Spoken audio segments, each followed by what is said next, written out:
balanda yango bayoka yango alobaka be balobaka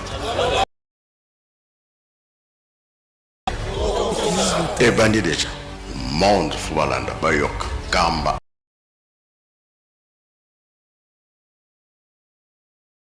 bandisa.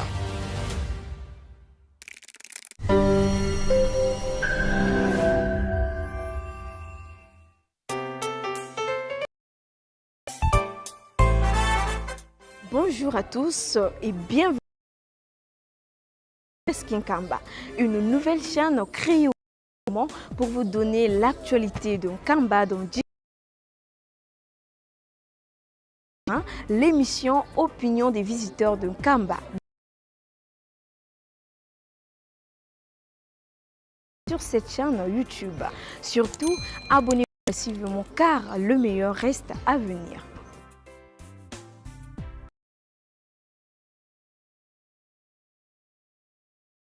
Kolobana biswete tuzali bana mapambo la pamba izalaka yango ndi bakotangela biso oyo bino bo lobili kam mokili mobimba bayokia bino ndi botange eza epa na bino biso soki tokolukango tokolukela ngana za pre oyo ezali ke bapapa balobaki ete mokili mobimba fo balanda yango yoka yango alobaka be balobaka kokokisa biloko wana to fo balanda bayoka kamba alobi ini po ebima banani bakobimisa bandisa.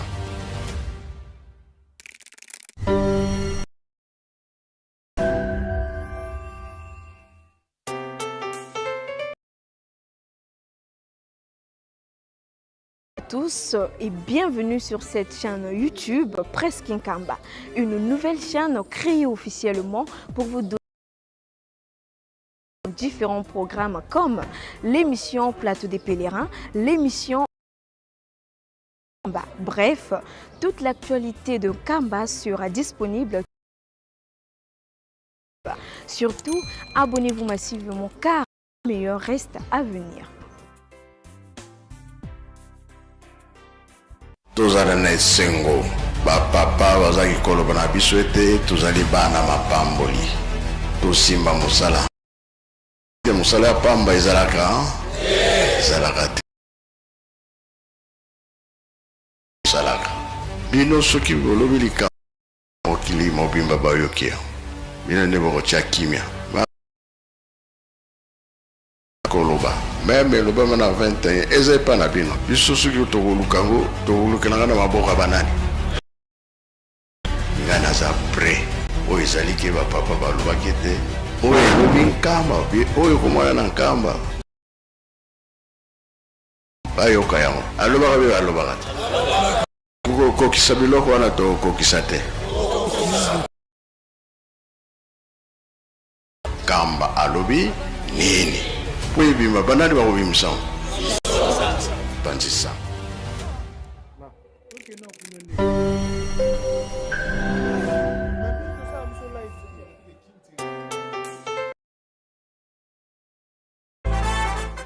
Bonjour à tous, bienvenue sur cette chaîne YouTube Presque Nkamba, une nouvelle chaîne créée officiellement pour vous donner l'actualité.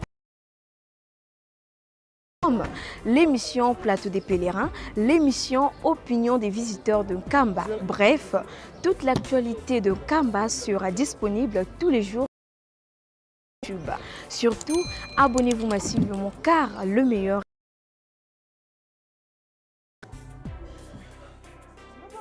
Tozala na esengo bapapa bazaki kolobana biso ete tozali bana mapamboli tosimba mosala. Est-ce que mosala ya pamba ezalaka te yango mokili mobimba bayokia bino nde bokotya kimia biso soki tokolukango tokoluka oyo ezali ke bapapa balobaki ete oyo elobi nkamba oyo komwana na nkamba mokili mobimba kokokisa biloko wana tokokisa te ebandi deja monde fubalanda bayoka kamba alobi nini po ebima banani bakobimisa.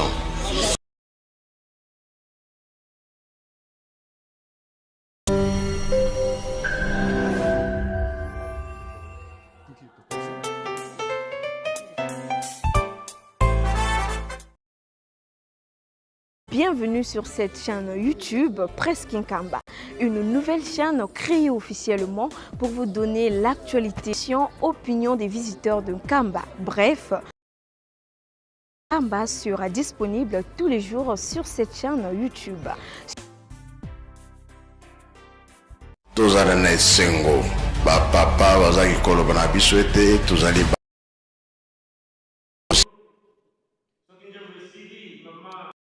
On s'y retrouve en cette journée internationale de la jeunesse kimbanguiste.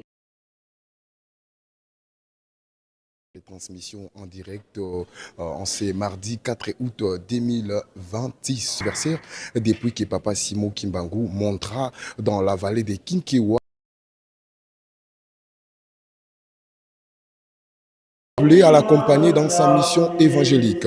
Parmi ces jeunes figurés, c'est ainsi que cette date a été dédiée à l'ensemble de jeunes kimbanguistes à travers le don de la Cité Sainte. Aujourd'hui marque la première journée des sélections de grâce organisée au cœur de l'édifice sacré de la vie sainte de Nkamba. Sous la houlette du numéro 1 de l'église kimbanguiste, le chef spirituel et représentant culte sera également marqué, sauf en par la présence de la ministre nationale de la jeunesse et de l'évêque.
Na bolingo na bino basato bule Nzambe papa Kisoloke Lokelo Charles Daniel Tima Joseph bino basato moko tata Simo Kimbangu Kiangani tata Molimo Mosanto mama Mwiru Marike Awanga Nzidani yonde mulo Nzambe ya mawa Nzambe ya bolingo tata Akimia papa Simo Kimbangu na bolingo monene otalise pa na biso bikelamu na yo obateli biso le 4 août okomisi biso mokolo mwa lelo ya le 4 août 2026 papa tokopesa yo nini la omundeli biso bitumba ya liwa olongoli biso na mitambo ya ndenge na ndenge papa yango okomisi biso mokolo mwa lelo yango na papa biso bana noto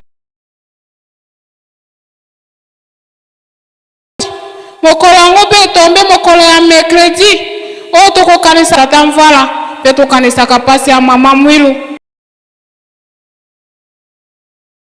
mosantu papa Simoki Mbango kianga nozali komona elongona bapa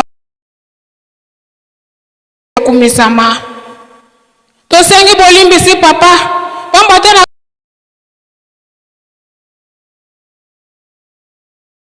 limbisa biso mbala tuku sambona poto bongola longino pe matono koyoka maleye na biso ba libondela muta masumu ekoyoka na kata epai na yo Nzambe yango na papa mokolo malelo leka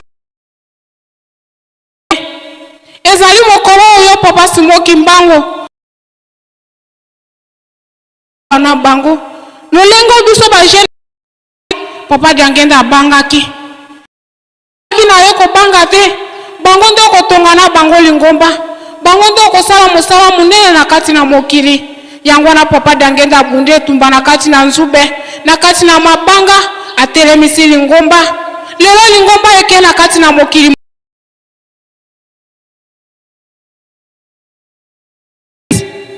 yo wana papa Simoki Mbango o lakisaka papa Diangenda biso ba jeune ezali o papa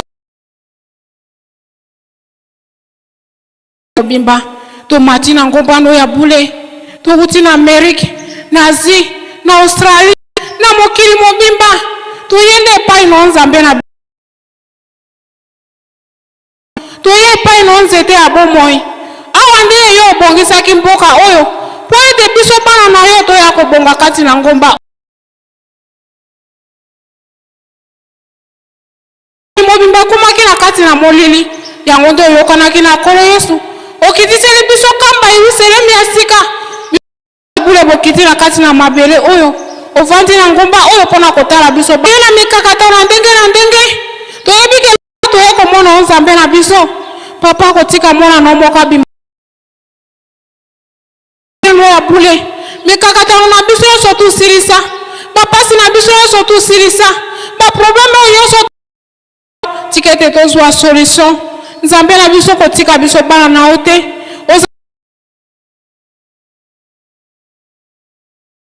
tata na biso yondi nyonso pona nde solution abomoi na biso papa Simoki Mbango komi na kati na pasi biso ba jeune to kolio mosantu to ye epai na yo bongola biso ndenge bongola kintika kopola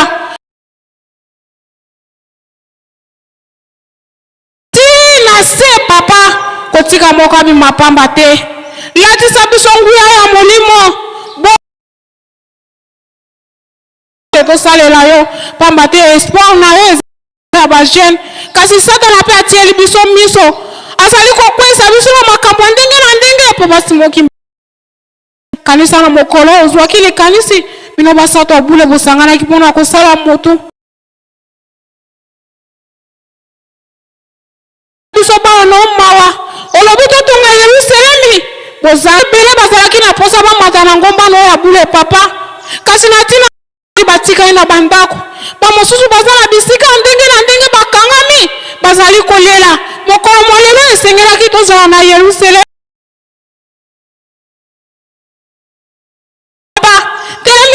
lulendo bese continent bisika bana no mobimba bachelika na bango pai na yo ute papa tiketo kanisela mwana moko na moko na likambu aza nango ya pasi tiketo ko akopesa biso kimia ndako no ya bule bikuke ya Yerusalem za ko mama pona ko sopa mapamboli ya mokili mobimba tata Simoki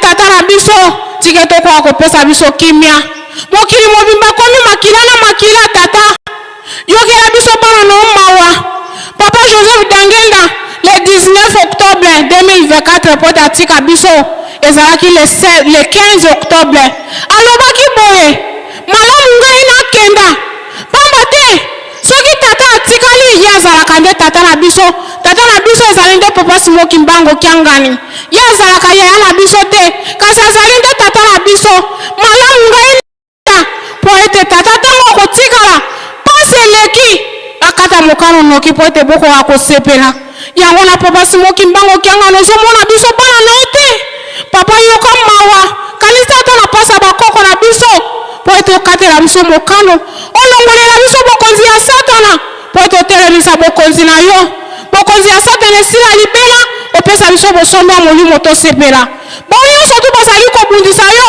nyata bango na se na matambi na yo pamba te ozali nzambe yerusalemi ekotikala kaka moko lingomba mpe ekotikala kaka moko na kati na mokili mobimba yango na toye epai no tata tala mwana no papa paster atelemi po ete apesa biso bile ya molimo ye azali mobele motu limbisa mabunga na ye ye tata ya bule maya koloba uta nde epai na yo pesa biso mato ya molimo motema ya molimo tobomba tosalela po ete mokolo masuka tokoka kobikisama ebandeli na biso ya programe ekino suka mpe molulu nyonso tu ya le 4 août totikala na maboko no molisa biso ndenge ezali bolingo mpe mawa na yo na kombo ya tata ya mwana mpe tata molimo mosantu tokosengelaka masi amen.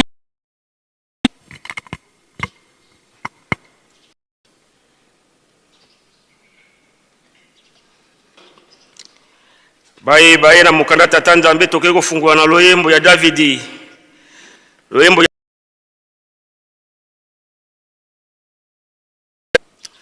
Psaume 1 verset 1. Soki tomoni toke kutanga yango na kombo na tata mwana molimo santu.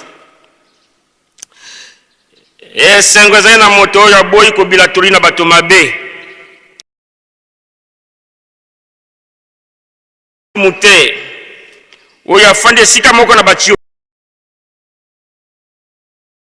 kuna yawe akokanisa mpe mobeko na ye butu na moi azali lokola njete oyo ekonami pelepele na bitima na mai oyo kobotaka mbuma na yango na nkasa na yango ekokauka te nyonso ekosalaka ye ebongi bato mabe bazali bongo te kasi bazali lokola mputulu oyo epanzami na mopepe kotema kati na kosambisama te mpe bato na masumu bakuumela kati na koyanga na bayengebene te mpo ete yawe ayebi nzela na bayengebene kasi nzela na bato mabe ekobeba nye mpo ete yawe ayebi nzela na bayengebene kasi nzela na bato mabe nye na kombo na tata mwana mpe tata molimo santu amen. Toke na premier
nami mekano ya mokili oyo epesame na bino mokumba ya kobongola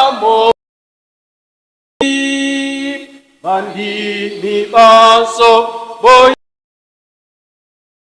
nami mekano ya mokili oyo mokumba ya kobongola mokili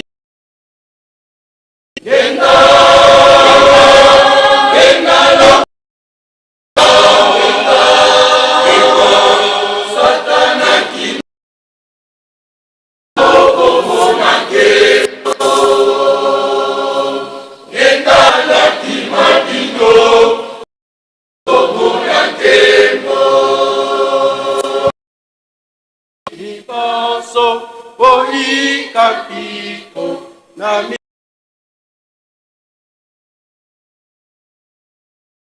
pesameli na bino mokumba ya kobongola mokili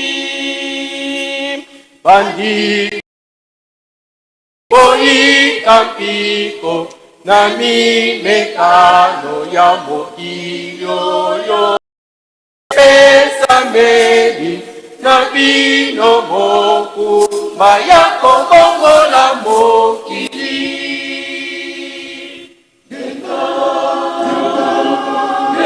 lokola mwinda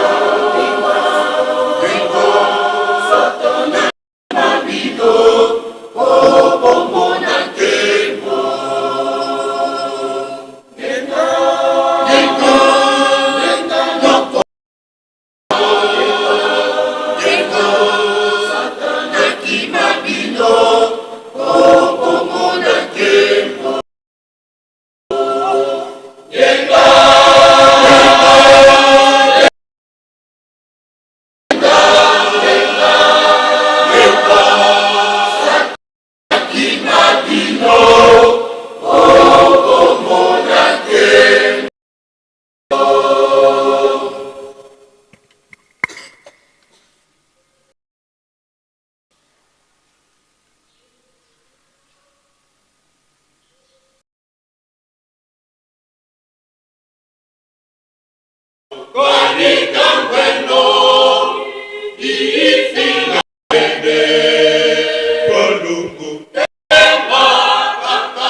Baby,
na kombo ya tata mwana pe tata esingami na ba jeune base tokoka kokota na kati ya tempelo pamba te culte se communiqué secrétaire général ya UJiki esingami na ba jeune base na bakan to mata na lumbango pamba te culte ici. Merci.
toke kotangeli ya mibale na ya mitano ya Mose.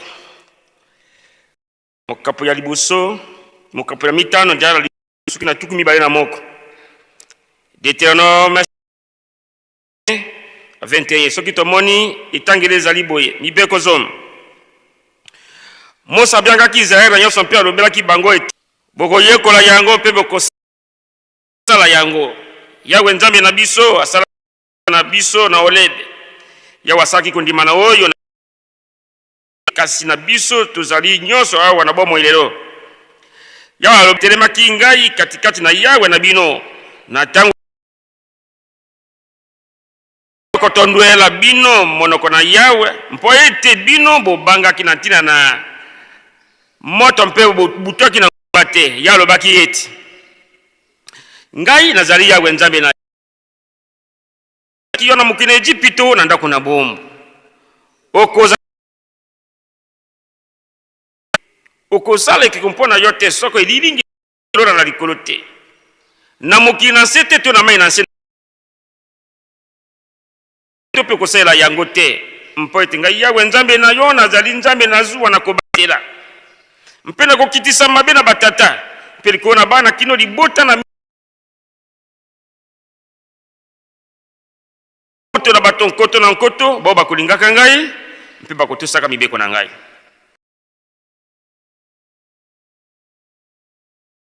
Awa kolongisa te oyo atangi kombo na ye mpamba.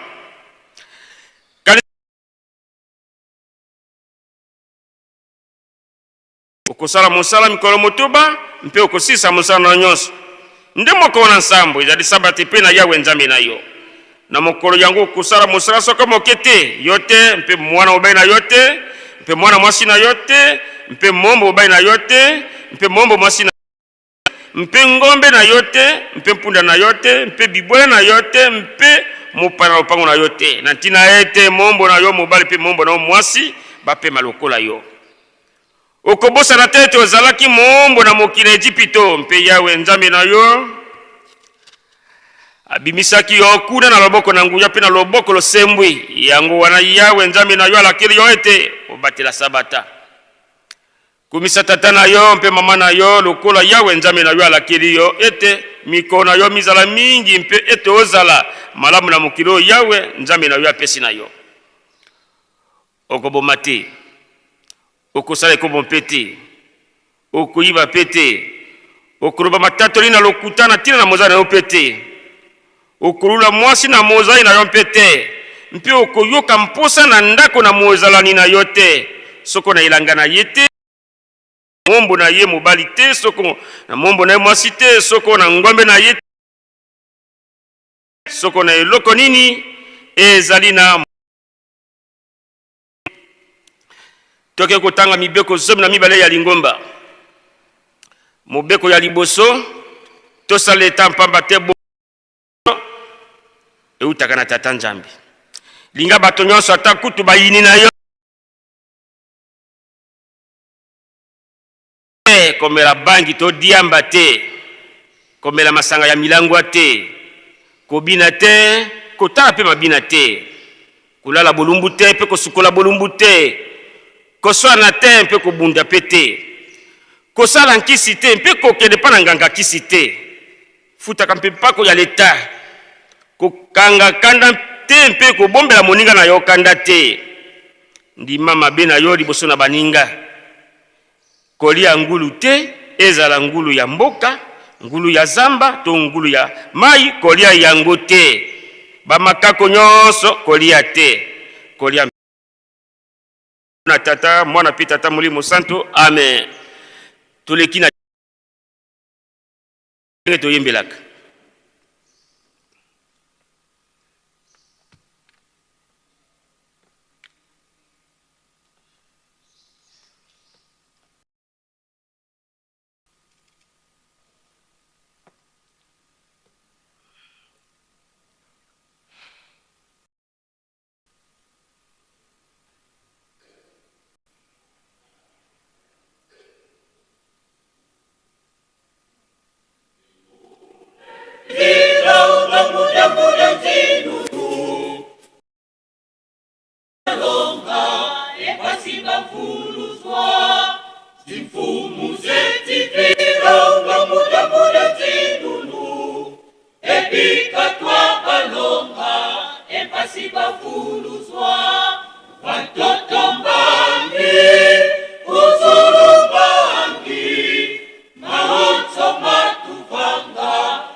bavuluzwa matoko metivi nunu ebikatwa balo pasi bavuluzwa bantoto mbangi uzulu mbangi maonzo matuvanga bantoto mbangi uzulu mbangi maonzo matuvanga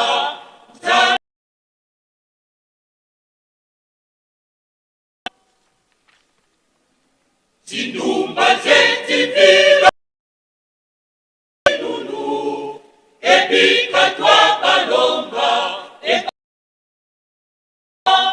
zindumba zetivila bamudamu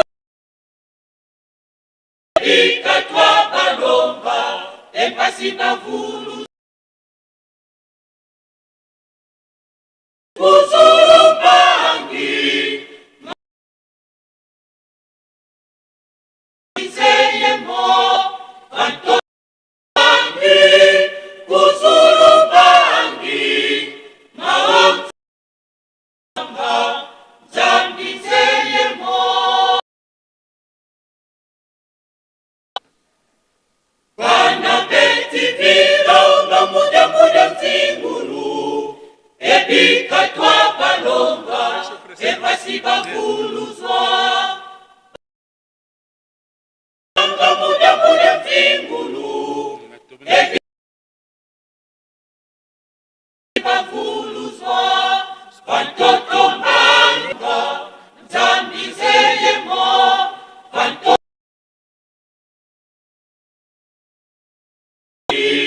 maonzo matuvanga nzambi zeyemo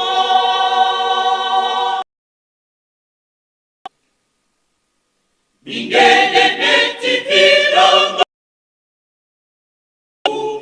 ebikatwa balomba uluzwa Mingele metivila ebikatwa balomba epasi bavuluzwa antotomba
Imono ya songwa peno matoko ezingakana.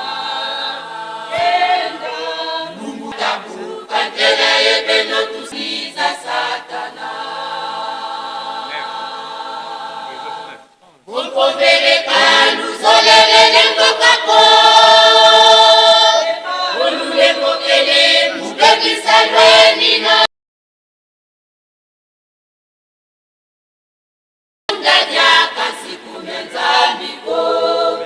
Uvwete lulendo kipala kikotele bwe inusadile sanu. Kondele bukanu vila kane kolungweki. Uvwete lulendo kipala kikotele bwe inusadile sanu. Kondele bukanu vila kane kolungweki. Bompopele kaluzo.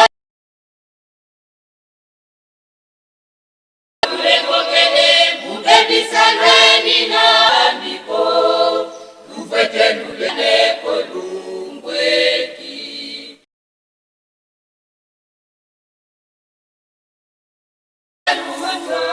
Ondele bukanu vila kane kolu, umpomele kalu zolelele kokako. Elunda jaka siku nyanza miko, uvwete lulendo kipala kiko. Vila kane kolungwe. Kotele kwe inusadile salu. Kwe inusadile salu. Kwe inusadile salu.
communiqué ya Lombangu esengami na président Kasongo Laurent ya paroisse ya Kingasani Mission na Kinshasa na vice-président Nuzitisa Reki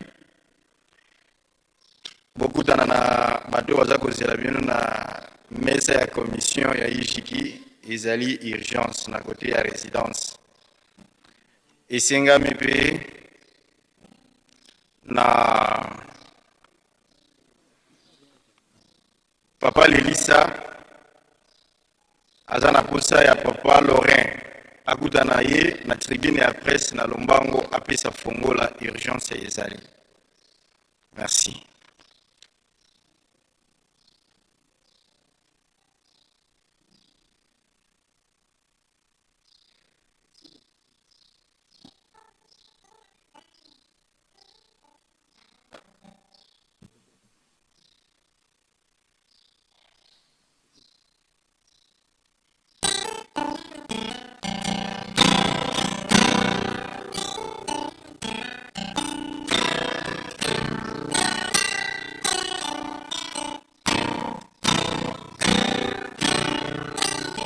Inungana pesa kibino, ulingo kibeko misala.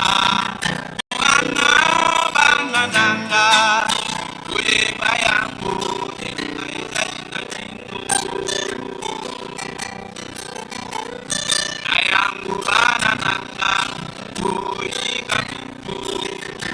Wete mangu na sepelite, kakete dino, mesigo kile Roma.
Azali kolu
Sepela na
Donc, comme ya tata mona pi tata Molimo Santo, to communauté no to la kanatina na pasi. Tata na biso ba ke mokili koninga na pasi ko ya na mokili mikakata na makambo ndenge na ndenge ko ya biso.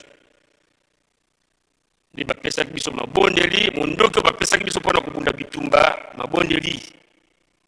Mboka na biso pe kime ezalite kuna na es bitumba isila kate ya kosisa bitumbona mususu te nzambe de motakosisa yango.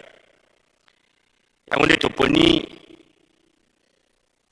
bato misato bakolela pa tata Molimo Santo mpona kulukela biso kimia. Tobengi mama Rose Ntumba, mama Rose Ntumba sika ozali yaka, mama Rose Ntumba. Mama Rose Ntumba tobengi yo leka liboso mpona mabondeli. Tobengi mama bafukamana Nadine, mama bafukamana Nadine oleka pe na mabondeli. Nito kosenga na mutamutu na biso papa Matomina Kasamba yende ya kosukisa mabondeli.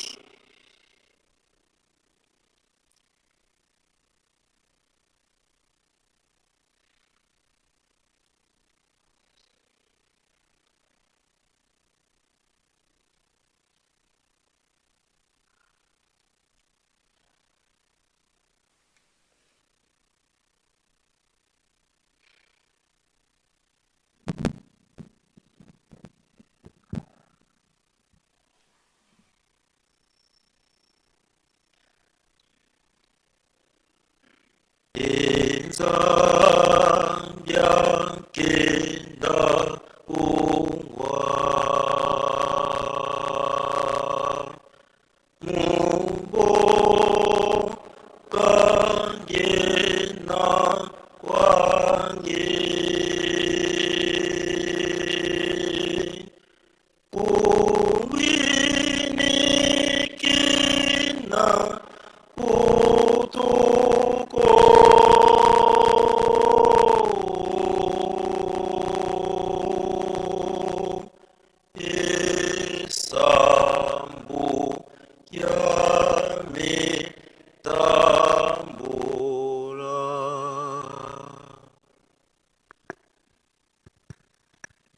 Sambila na kumba tata mwana PPV ya Ndungu papa Simon Kimbangu Kiangani, papa Simon Kimbangu Kiangani, Père Esprit Saint, le patron de la 4e génération.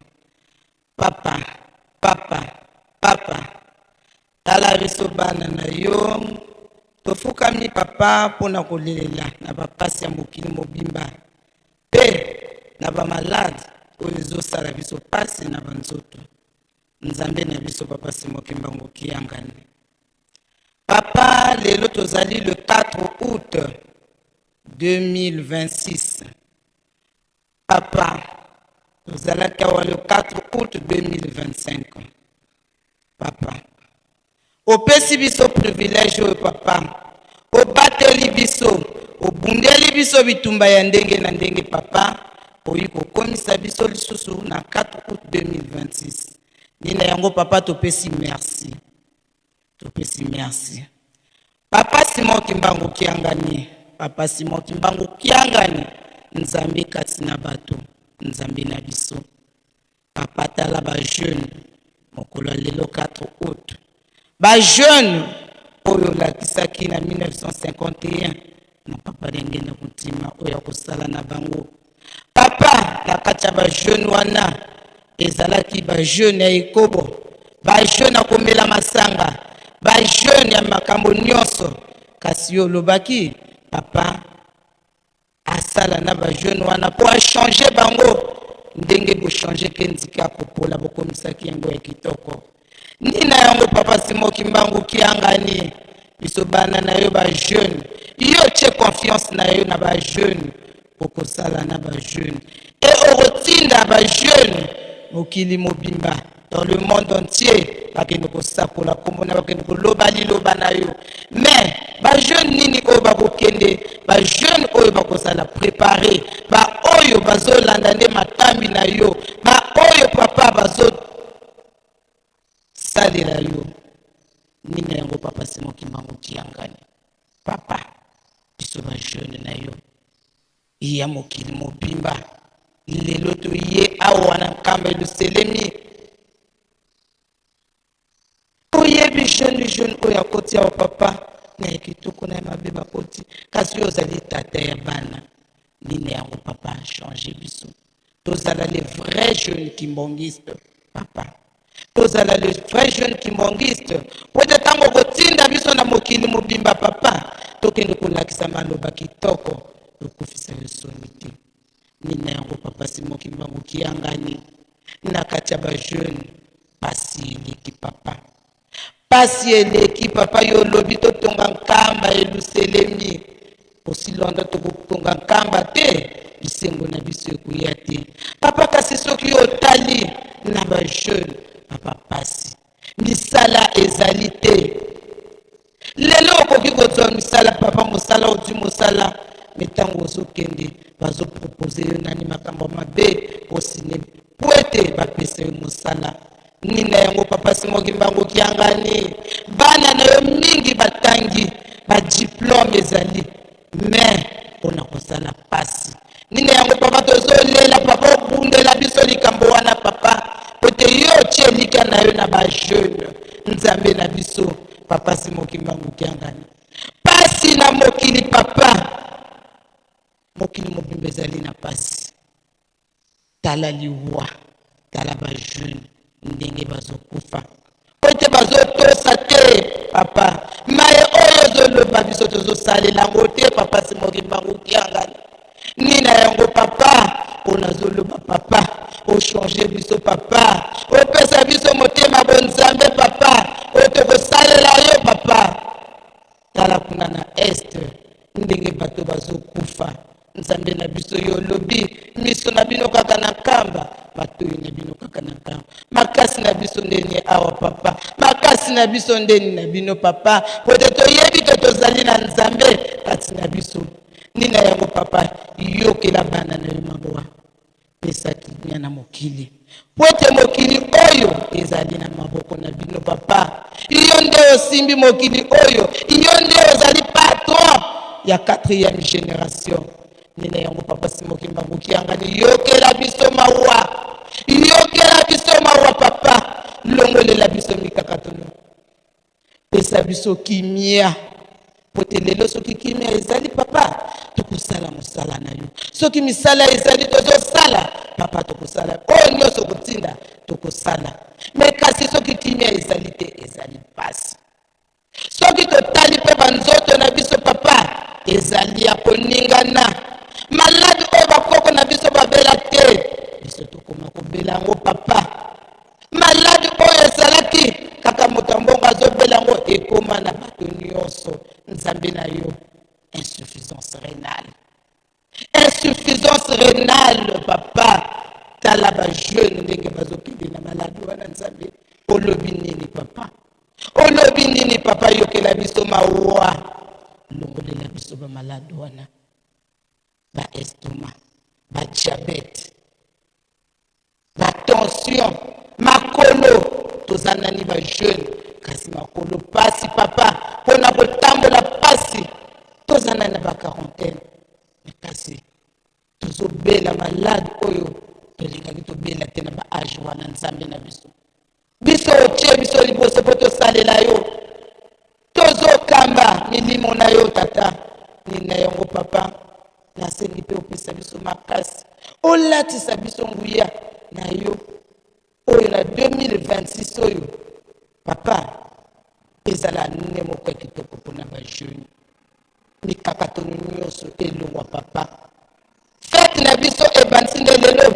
nzambe na biso yo moko tika ete odirige fete na biso ino ekosuka papa eleka na kitoko mikakatano ezala te papa tozala na boyokani tozala bomoko po ete yo tia mobeko ya liboso bolingo tozala na bolingo po ete soki tolingani papa makambo ya mabe kozala te okoki kosala ndeko na yo mabe te parceke bolingo ezali nina yango papa yokela biso mawa ane na biso oyo papa ezala ane ya kitoko makambo nyonso oyo tosalaki na 25 na 2025 papa alimbisa biso po ete tozali kaka bana année tozala bana na yo bana ya botosi tozala sima na yo maenioso ozoloba biso tolanda yo nzambe na biso tosengi mpe papa opesa mpe mokasi na bakonzi oyo bazali na direction générale okonzi na biso ozokamba la jeunesse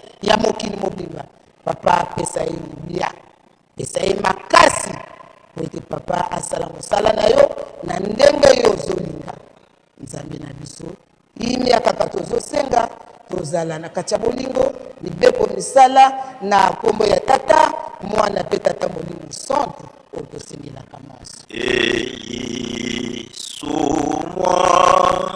na Davidi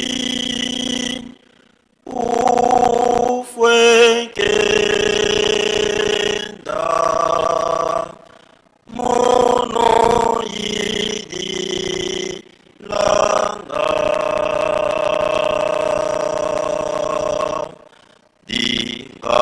dingalala ki uto banga meso mafwa ya mona fina maisu wiza wakya nzisa mono yimpo fwameso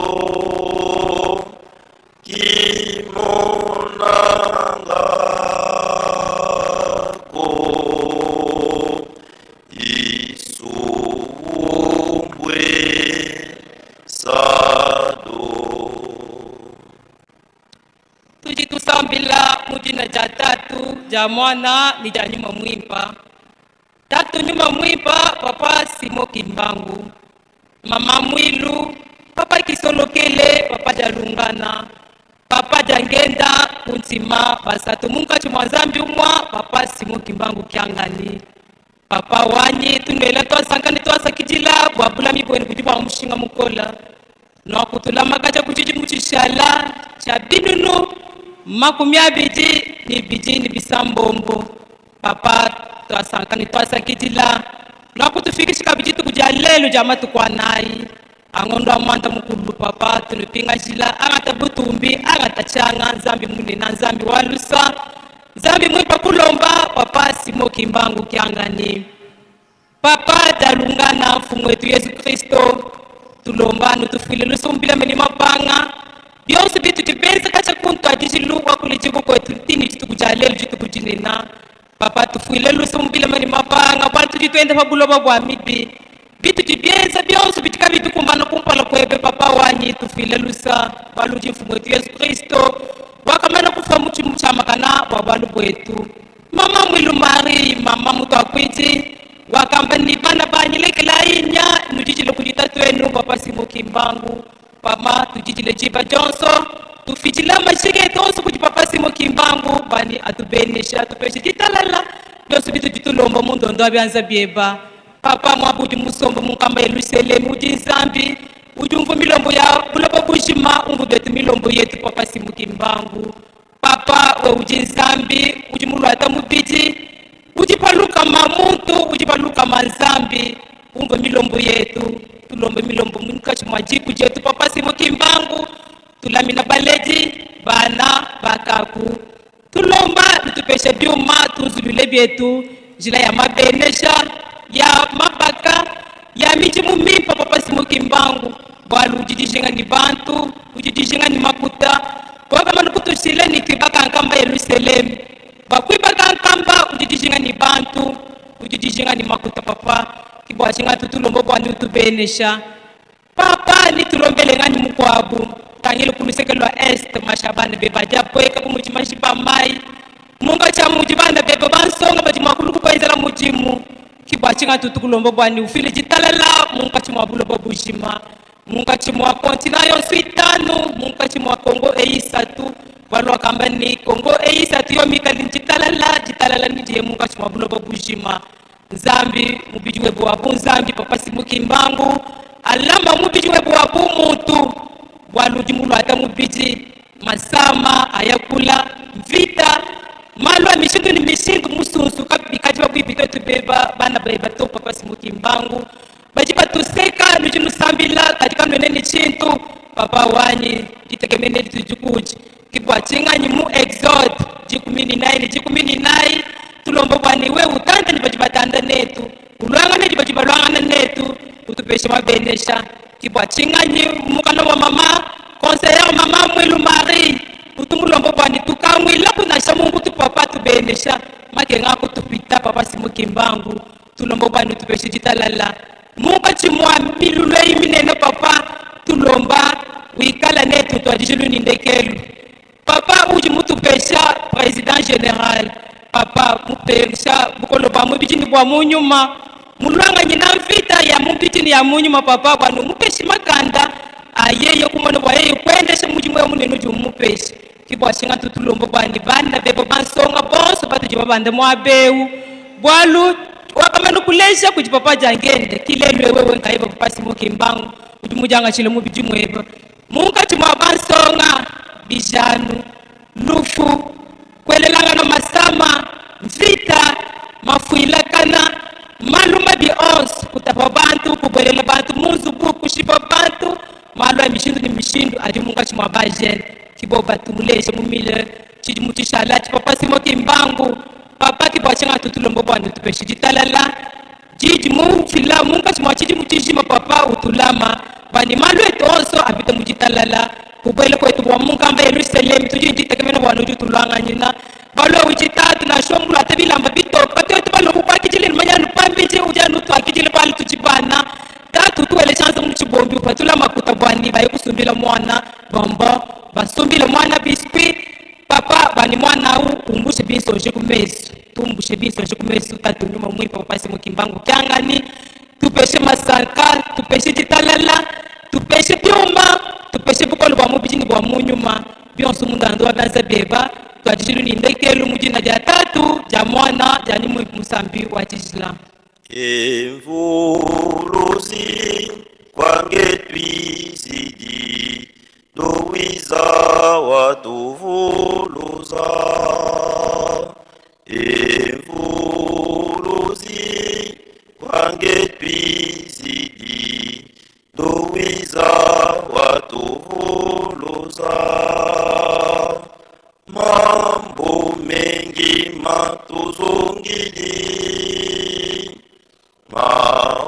maonzonge yozeyemo nguvu yoyo kufungilayo makasiko enzampanga kwanda yena mambo mengi matuzungili maonzonge yozeyemo nguvu yoyo kufungilayo makasiko enzampanga kwanda yena muchina letata yele mwana yelwanda lukasemi Nzambi apungu maweshi kana kule pwanga lutambi wosisi mutari yemi kaka Simon Kimbangu kyangani kisina getsambo mwange mikandi Nzambi wange yilwe manu ebima byotu mundako tubumbi mukawu kifanu su ya mulubonge lukumupiwa mwini kivuvu kepitu kyotu kilibinu Nzambi wega kwekulu yandu kutsuka kwedinzi tuko muna bakaga bapitu tuko muna luyandi kulomano njikaka Simon Kimbangu kyangane bakaga bapitu bakukumishe bakufutulide matondo Nzambi apungu kole pwanga lutambi usiza mutari yembi kuwambale ngombe totuki baketu mundembe babagala mugisaluke ngundo mbaga mukamba wokamba makande zindinga kungombe kazola kozolela mindere mindemu tala makande zindinga pitatu yuli mukamba akaka utukangire kumbundwa utuyugidi kukabwa petu todi bisali byako njuwo tugangi honchilo mutu wegalo kumukamba koto tuki wa bana kunilo tuki petu bana ba mukamba bubu amukamba yebubu akaga kimbangu kyangani nzambi lelu batu bingi biti bamali tubebisa mu mambo maluvuno nzambi ke kumutu nzambi kamunikaka nzambi kunikeli nzambi wokalaka mumukamba wokamba makandezi dinga tuko muna luyandiku Afrika afinika ikoku kutoyandikili ikoku wotugangili ikoku tuki makande zindinga motu medu mumanu bendi ku Amerika Europa Asia Oceani babotu batuki mu Afrika Afrika bulade teti manu mateti mokunda kandi kaka nzambi epungu kisolokelo lukelo nzambi mwana lya lungana kyangani nzambi peve santu dengenda kuntima simoge mbangu kyangani inji kaka twetilgo muchemilu mabinu sambude kudila pasi talati tutungiridi tukamuna kaka pitu Adamu ye Eve babebi shikogu kumkamba koto bongile ndola wotu sakati lelu likaka kenda chaku tembandu kambandu witi ninga madiaga mumukamba mutu idikidi ututeli makande tindinga pito botu tutombuki mumongo nkamba sambu utufutula mumbundu ogu utufutula bunatoka likaka utuyidika yana tuitidila utali kumasumu mapitu utali kumasumu mapitu utali kumasumu mapitu kaka tusukula utukitula sambu kaka pasi chosu situzungiliye londilo manu tale lukfwa tale makashi tale nzala tale mvita motu miti sambuleki tobebisi kaka utuloluka sambu utufuta kumbundoku utukesile mukanu uwozu tu pasi chitweta yelondilo manu chosu chihwa bana baku baba biti kaka batombuki mumongo batuki chikachi sambu ekuza kufutulile matondo sambu tukuyabi njuweli nzambi opitu njuwo tugangi yana twiti tombuka muchemilu mabinu kaka kudila kunyonguluka sambu tufwe kenda bayidika bana kaka bana baba feti kunatetila lyaku mumanu motu bana baba feti kwenda yakulege mambo maku mumanu motu sambu manu mabebi satana wo bebi si mambo motu lufunu lokoti maji makoti kisi wokoti mulingu wokoti mambo motu makifwa mama tufutuli kungoyo yana todile bunzambi bwoko kaka nji ututeli sambu utufutulile bunzambi utukatula mupasi chotu chitwe chai kala kuna ku est batu pila byotuwakana pitu tele mukutuwakana sambu le bima bibyotu biwotu yidikili olu bima biwokangi byotu ohani kashitala pila byotuwakana sambu le bima bibyotu kaka sambu le kutukonde kaka kutokolu dyako tukangili kumbundu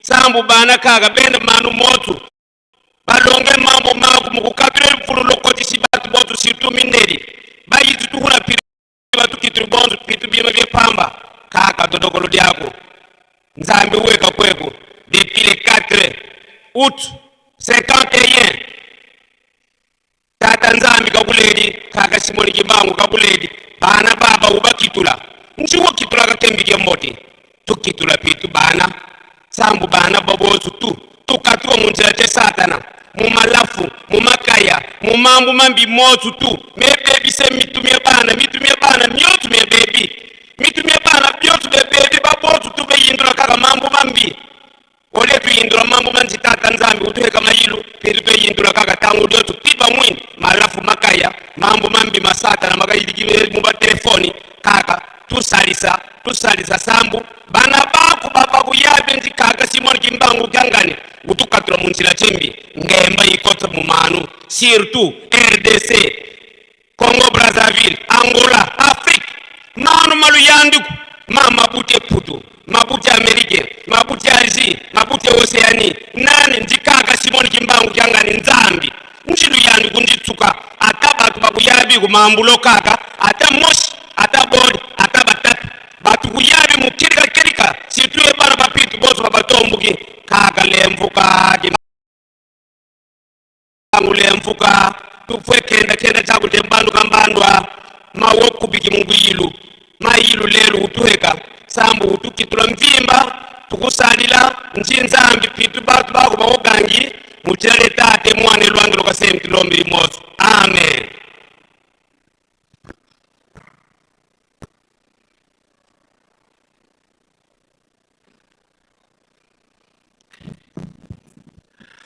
nkombo ya tata mwana pe tata molimo santo tokomi letini bokongo limabonza ndipo na yango tobengi papa revera kipuku munganga Floribert olika liboso mpona kosalela biso mosala mango.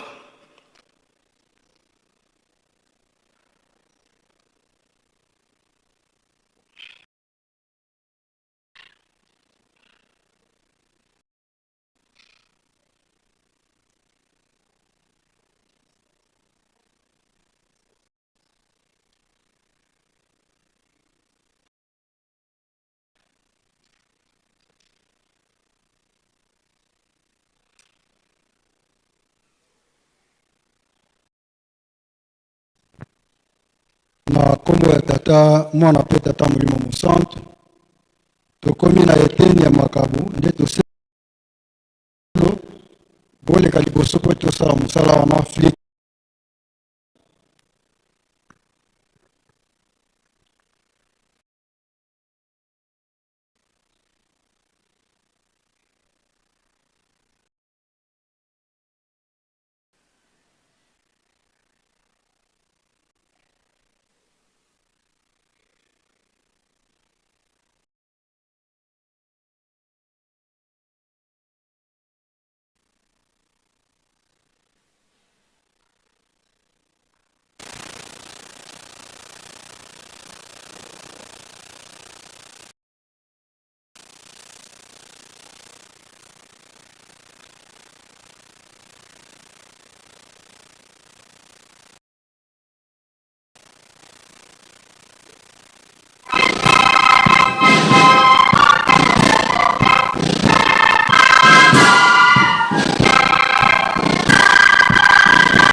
communiqué ya Lombangu esengami na bato nyonso bayaki na tour oyo bautaki na Gombe Sud, bayaki na papa secrétaire Félix Fouema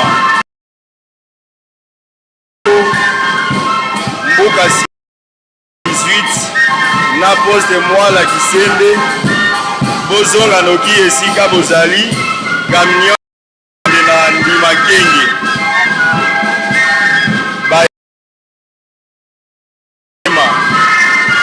poste papa Kimbangu mboka sika poste 18 na poste bozonga noki esika bozali mpona camion elingi kobima eke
tobondela. Na kombo ya tata mwana pe tata molimo mosantu. Nzambe na biso papa Simon Kimbangu Kiangani tozongisi matonde mingi. Pamba te bolingo na yo ezanga suka kati na biso bana na yo. Lelo ezali mokolo munene papa. Oyo lakisaki likambo epai ya papa Diangenda utale 4 août 1951 kuna na Kananga. Olakisi ba jeune oyo akosala na bango. Nzambe na biso lelo ezali mokolo ya kokanisa likambo oyo po ete biso nyonso tokoka kosala pe kotosa kotola na matambe na bino yango nde kozala esengo na biso. Tokomaki na esika oyo bana no batamboli esika bana no bazali pona makabu. Omoni maboko mususu etie te. Baoyo batie papa yeba kokanisela biso po ete mokolo mususu tozanga te pona kokanisa na likambo oyo. Oye chamite nzambe na biso tika ete opambola biso nyonso pamba te periode tozali pase leki papa kanisela biso na likambo oyo po ete moko kati na biso tozanga te libonza oyo ya kobonzela po pamba te yango nde tongaka Yerusalemi. Nzambe na biso batata se na bamama selo batamboli na mukumba munene epesamela bango tika ete banzoto ezala makasi longola maladi papa po ete tosala musala na yo na kimia. Mbongo ngo uti na banzela ebele tika ete ozongisa kusangisa yango ekoma nzela moko opetola yango po ete sala musala no na kati na lingomba na yo. Tosengi bongo na kombo ya tata mwana pe tata molimo mosantu. Amen.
Onkombo ya tata mwana pe tata Molimo Santo. Tuzongeli lisusu kosimba Biblia. Pona rappel bayaki sima tutangaki na pisome ya liboso, njia ya liboso tusuki na motoba. Tokende kotanga na mokana na mitano na Mose Deutéronome chapitre 5 verset 21. Sika boye mikana mibaye tokotanga na référence malgré ngongezali mokuse pona nini bapaya batondeli biso meke tukuwelela ngonga. Mokanda ya liboso tokotanga na mokanda Jérémie chapitre 35. Jérémie chapitre 35 verset 12 à 19. Jérémie 35 12 à 19. Mokanda mami bale tokotanga Mosakoli ou bien Ecclésiaste chapitre 11 verset 9 à 10. Mosakoli Ecclésiaste chapitre 11 9 à 10. Référence est au Kinotanga Nandako, Mokada na Joël chapitre 2 verset 28 29. Joël chapitre 2 28 29. Sikabwe toke kotanga Jérémie chapitre 35. On kombo na tata mwana pe tata Molimo Santo. Mama na makome ko mamiete kotosa na bana na lekaba. Lilo bana yawe yelaki yilimi ya ete yawe na bibele njame na Israel alobiti kende mpe loba na bato na Yuda mpe bafai na Yerusalem ete yawe alobi boye ete boko yamba mateo na ye mpona koyoka maloba na ngai te maloba na Yonadaba mwana na lekaba oyo alakaki ye na bana na ye ete bamela vinyo te batos etosami mpe kino lelo oyo bazali komela ata moke te Nzambe bazali kotosa lilako na tata na bango. Ndengai na lobi na bino na lamuki tongo pona koloba nde boyoki ngai te. Nasili pe kotinda bino ati kotindela bino baombo na ngai basakoli. Bulambala muki tongo mpe kotinda bango ete babutisa moto na moto longwa na njira na ye mabe mpe bopetola njira na bino bobila banjambe mosusu te mpona kosaila bango mpe bon bokofanda na mokili mopesi ngai epai na bino mpe epai na batata na bino kasi bosembolaki litoi te boyokaki mpe te mpo ete bana na Yonadaba mwana lekaba batosi lilako na tata na bango elakilaki ye kasi bato oyo batosi ngai te bongo Yawe Nzambe na Bibele Nzambe na Israel alobi boye ete tala na koyeisa Yuda mpe bafani na nyonso na Yerusalem mabe nyonso malakelaki ngai bango mpo ete na lobi na bango nde bayoki te na biangi bango nde bazongisi monoko te yilimi ya lobi na bana na ndako na lekaba ete Yawe Nzambe na Bibele Nzambe na Israel alobi ete mpo ete bino bobateli mibeko na ye mpe bosali kobila nyonso elakaki ye bino boye Yawe na Bibele Nzambe na Israel alobi ete Yonadaba mwana lekaba akozanga moto te kotelema liboso na ngai. Ecclésiaste chapitre 11. Ecclésiaste chapitre 11 ndenge tulobaki chapitre 11 verset 9 à 10.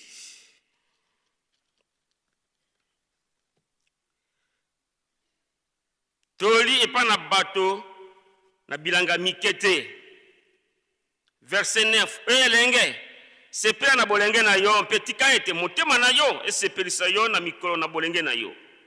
Tambola pe na nzela na motema na yo mpe na pole na miso na yo. Yeba ete mpona makambo oyo nyonso Nzambe akoyeisa na yo kusambisama. Bongo longola mawa na motema na yo mpe bimisa mabe na njoto na yo mpo ete bomwana mpe bolenge izali mpamba na nkombo na tata mwana pe tata Molimo Santo. Amen. Tobondela. Nkombo na tata mwana pe tata Molimo Santo. Papa Kisolokele, papa Dialungana, papa Diangende. Banjambe misato kati na Nzambe moko tata Simoki Mbango Kiangani. Lelo mokolo monene tokokisi mibuntu kunsambo na mitano.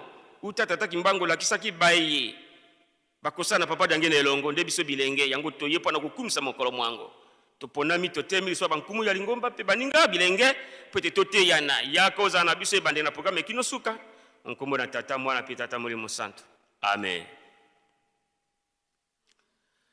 Nkombo ya tata mwana pe tata molimo santo batata na bamama ndenge tolobaki tozali na minute mingi te. Mama na likambo oyo tokubima na yango motuna muzali kotumina na biso ete ozalaka sima ya nani mpe oyokaka mongongo ya nani. Ozalaka Jeune Kimbangiste ozalaka sima ya nani mpe oyoka melaka mongongo ya nani. Tebidate ya lelo ezali historique tokokende musika te ndenge tuuti koloba ete mokolo na lwaburu nde tata Kimbangu ayayi kolakisa papa ya ngenda bilenge o bakosala na ye memotino na bilenge yango ezalaki bilenge ya ndenge na ndenge papa ya ngenda kamwa kibayo nde na kusana bango ese bato yo bakobongwana ese bato bakoyoka. Tata Kimbangu alobaki mundana na bango kaka mibale misato bakoyoka bakomona nkembo tolaki bango yango etumbango tolobaki ete mbula ntuku sambo na mitano depuis balakisi biso na papa dangene te biso tosala na ye elongo. Tokende kotanga mokanda ya njembo ya Davidi njembo ya liboso kuna njela ya liboso tosukai na motoba ya solo bandeko na biso bana Israel bakotaki na bombo na Egypte kokota na bango tango babimi nde babadi koyemba banjembo pona kokumisa tata Nzambe pe kosanjola tata Nzambe njembo ya mabondeli pe nde masanjoli me njembo yo toyembi ya liboso njembo ya liboso njembo ya 19 njembo ya 19 banjembo wana nde elendisaka mibeko na etamboli ya bato psaume psaume 19 psaume 119 banjembo wana misato nde epesaka bokasi ya mibeko epa na bato epesaka moto azala makasi na kati na mibeko epesaka moto azala liaison na tata Nzambe. Loyembo totangi ekaboli na biteni mibale eteni ya bato ya mabe meteni ya bato ya malamu. Esengo na bato baboli kobilaka toli na bato mabe esengo na bato babali kobilaka toli ya bato mabe. Loyembo yango ezali parmi banjembo yebanaka te nde balobeli biso kuna loyembo ete esengo na moto ya boyi kobilaka toli na bato mabe. Balobeki bandeko na biso bana Israel siko bazali kolobela biso pe bazali koyembela biso lelo yo obilaka toli ya banani ya bato mabe ube ya bato ya malamu. Pate njela bato mabe ekobunga pe ekosila nye njela bato mabe Nzambe yebi bato mabe te Nzambe yebi bato malamu bo bakosalelaka ye bo bakotosaka ye mpona alengela kotisa bango na bokonzi likolo yo kobilaka toli ya bato nani oyoka toli na mokonzi na yo ubi oyokaka yango te osalela katoli na bokonzi na yo ubi osalela ka yango te moto na mayele na ye njembo elebi la biso ete esengo na moto oyo aboyi kobila toli ya bato mabe esengo na moto aboyi kobilaka toli ya bato mabe. Biso tozali ba jeune batoli ni tobilaka toli nini biso bilenge tobilaka ya mabe ubi ya malamu soki tobilaka toli ya malamu bokonzi na liko ezali pa na biso soki tobilaka toli ya mabe tokomona bokonzi na Nzambe te. Tokende kutanga mokanda na mibeko Deutéronome bandeko na biso babimi na bombo na Egypte bamoni ke bazali pene pona bakota na mokili ka tata Nzambe alobi na biso zongisela batanga lisusu mibeko bazongela lisusu mibeko pona nini babosani ebele bo bayokaki mibeko basili na njela bakufi alors baoyo bayokaki mibeko te zongela kotangela bango mibeko nde batangela ki bango mibeko Deutéronome bayo kuzongela kotangela bango mibeko moko na moko bazali kotangela bango mibeko tala ezalaki boy tata lobelaki batata na bino boy tala ezalaki boy tata Nzambe alobaki boy tata Nzambe asalaki boy pona nini bango pe bayoka pete kuna balobete mibeko tozali kotangela bino ezali pona batata na bino te mais bino betu bozali lelo to kotangela bino mibeko mais nasuka na mibeko oyo batangelaki bango atako bazongiselaki kotangela bango mibeko bato mibeleka bakotaki na mokili laki ata ko bazongela ki kotangela bango mibeko mais bato mibale kaka bakotaki yango baza kotangela biso mibeko moko na moko Kimbangisi mibeko esali mbula tukumine na moko lelo mbula tukumine 41 po soki motakwe mbula tukumine na moko c'est ka komitata mobimba mama mobimba mibeko zana yango ese mibeko pe na zana yango mibeko soki baza kozongela likambo seke likambo wana eza nécessaire likambo nde ekobikisa moto likambo nde ekolongisa moto soki bana baza na kelasi basa ba révision mpona nini makambo baza kozala na révision nde examen ekozala kati na makambo wana mibeko tosaka jeune Kimbangisi mibeko otosaka yango bien atosaka yango te tata Kimbangisi mama Kimbangisi papa yange na lobi na lingomba na yeba mbuta mikolo bazali te biso nyonso ba jeune mibeko zaka tikana yo na kati na mibeko tozwi mobeko moko ebete kozala na banzambe mosusu liboso na nzambe ozali kosambelaka te moto asalelaka bankolo mibale te moto asalelaka bankolo mibale te mibeko tozali kotanga ezalika mpona bakimbangisi te ozala kimbangisi ozala na kimbangisi mibeko po yo okufaka kimbangisi pa akufaka soki okufi kozanga mibeko okina lifelo soki okufi na kozanga kotosa mibeko okina lifelo oza chrétien osambelaka mais oza magicien tokendaka losambo mpo oza magicien okendaka losambo nzoko oza na eloko moko oyo edominaka bato osambelaka nzambe bakosaka ye te biso na biso lokola tozali aboye tokoki kokosana kasi nzambe bakosaka ye te soki obiangami mondimi Kimbangisi yoka soni mpe te likambo lizali koya nsoni ekozala na miso na bato awa tozali koteya na biso me kuna esika tozali kokende liboso batata bamama ezalaki oza kobatama na makambo pwasa na miso na bato obimi maseke nde natemi maseke ebimi nayebi te soki nakokimela wapi maseke ebimi ngai yawo mokila ebimi ngai yawo nakokimela wapi okokimela wapi oluka liwa eki otakobomesu moto te otelengani tobatela mibeko pete yango nde lobiko bapa babombeli biso yango nde elongo baba bakolongisa biso tobatela mibeko tokei kotanga mokanda na mibeko zomi na mibale ya lingomba bokoko ya tata Simon Kimbangu bokoko ya lingomba tango mibeko ekokisi mbula ntukumine 1985 2025 40 tokomi na le 27 avril 2025 tata Simon Kimbangu alobi botanga mibeko ya lingomba botanga susu mibeko ya lingomba mpote to bandai kotanga yango bobele soki bazongisi bato sima soki basentela matangela bango mibeko wana mais papa alobi botanga ka yango mokoro na moko 40 ya mibeko toyoki toleki yango siko babakisa biso mibeko zomi na mibale ya lingomba obi linga bato nyonso kokangela moninga na yokanda te awa bato bakangani bakanda bazali te lokwa tozali boy moto akanga moninga na tanga ye te hypocrisie papa njoko kangela digo akufa lelo musika batata na ba mama soki totamba na hypocrisie na lingomba oyo tokosila pe tokoyoka soni po soni ezali koya ekozala matata yango tokende kotanga mokanda ya Jérémie ndenge totangelaki mokanda ya Jérémie toyebi ke Jérémie azali parmi bambuta basakoli ya minene ya azali mosakoli ya mibale parmi basakoli na minene basakolaka alors Jérémie kuna alobeli biso nini aye kobetela biso lisolo ya bana na lekaba Yonanda bazaki na bana na ye ko apesi mobeko yete bino bokoki komela masanga te pesaki bango ba condition bele bokoki kosalela makambo mosusu te bokoki komela masanga te bino bana na bino bakoko na bino bakoki komela masanga te tata Nzambe ayoki liloba wana ndaye kotinda Samuel kende sala fête elambo ya monene salemi melisa bango basanga bamela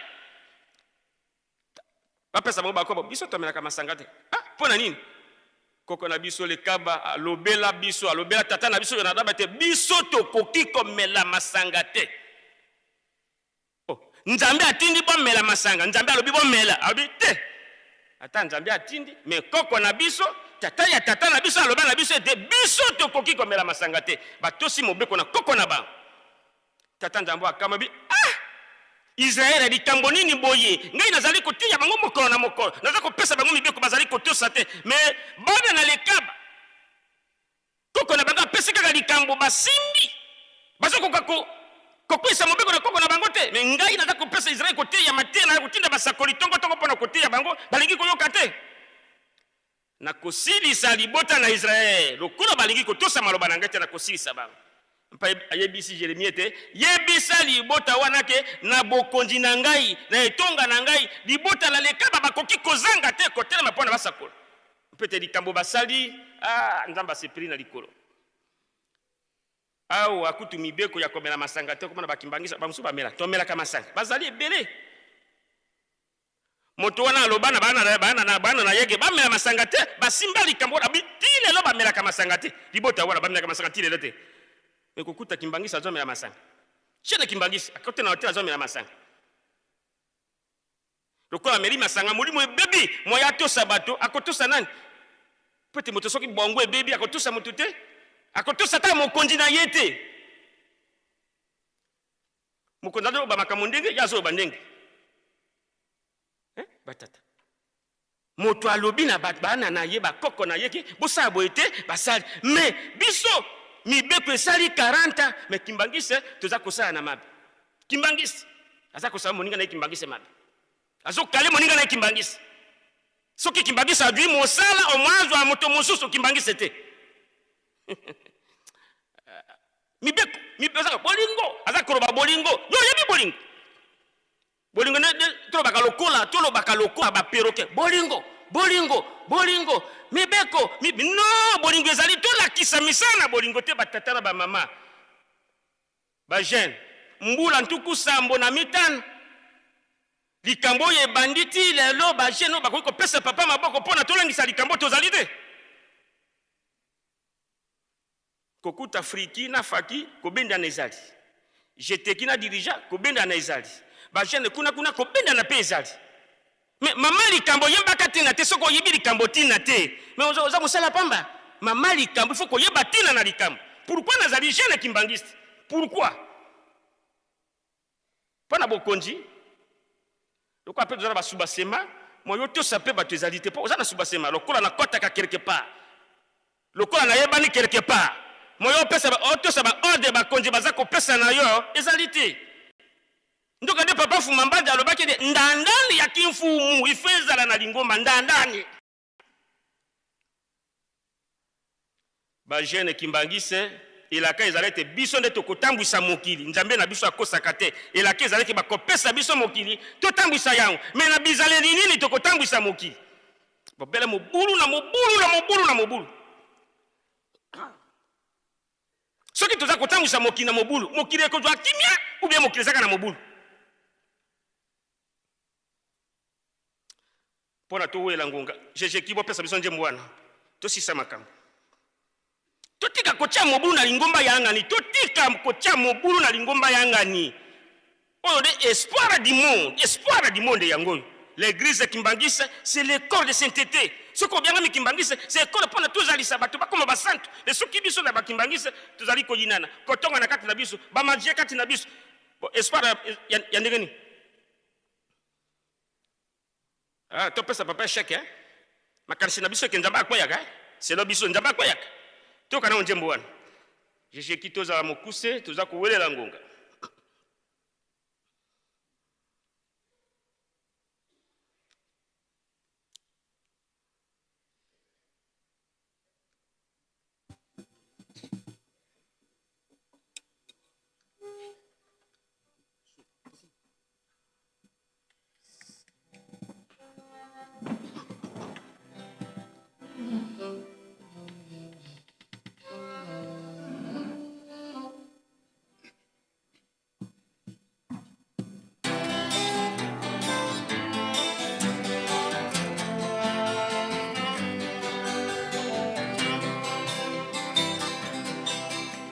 Kotika kotiaka mobulu na lingomba ya tata nzambe kobosani paso yoto mamonaka pwete tozwa kimia ijaleli ya bapakalo na lingomba na lingi te nasengi lelo botika nakopamela dino na fimbo ya linge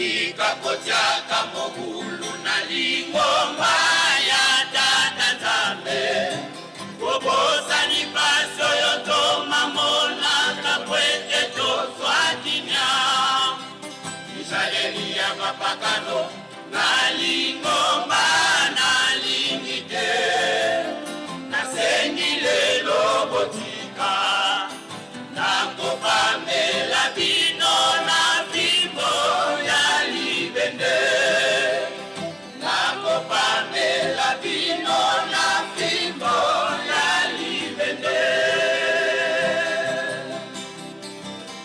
yango yango ebeleni obaindo basepela mpona pasi otomamonaka omaboko ya mindele yango yango ebelemi obaindo basepela mpona pasi otomamonaka omaboko ya mindele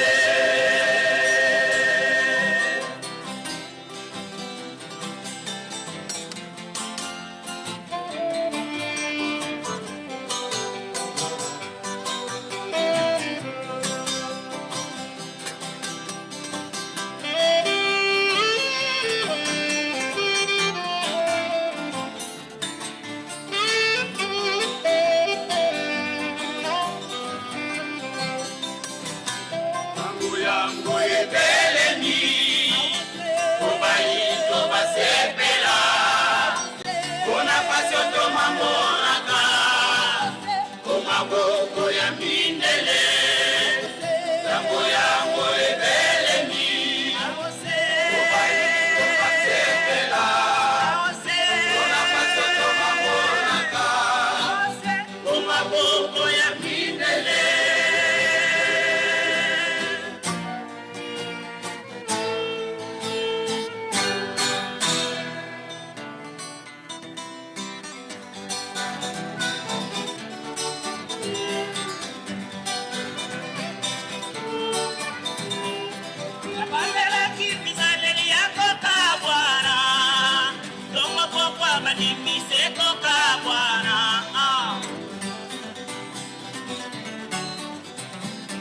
Nabamelaki bizaleli yako ka Bwana Tongo popa banimise koka Bwana Bindole Maloka na maboko tosateo Pona nini Nibeko na maboko tosateo Pona nini Ela koyo boko kufa solo na molengo kwa bindo Bindole Maloka na maboko tosateo Pona nini Nibeko na maboko tosateo Pona nini Ela koyo boko kufa solo na molengo kwa bindo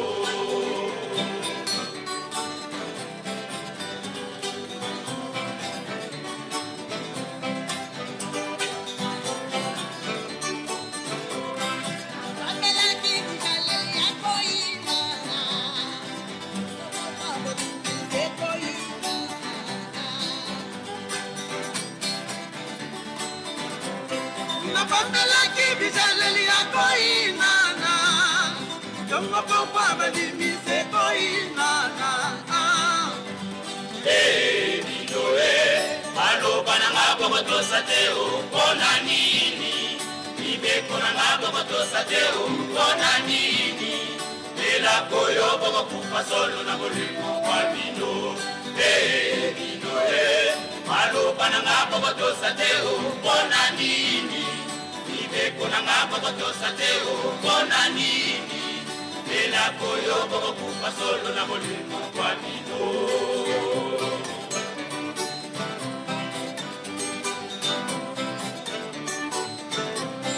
Nabamelaki bizaleli yako tongono Tongo popa banimise kotongwana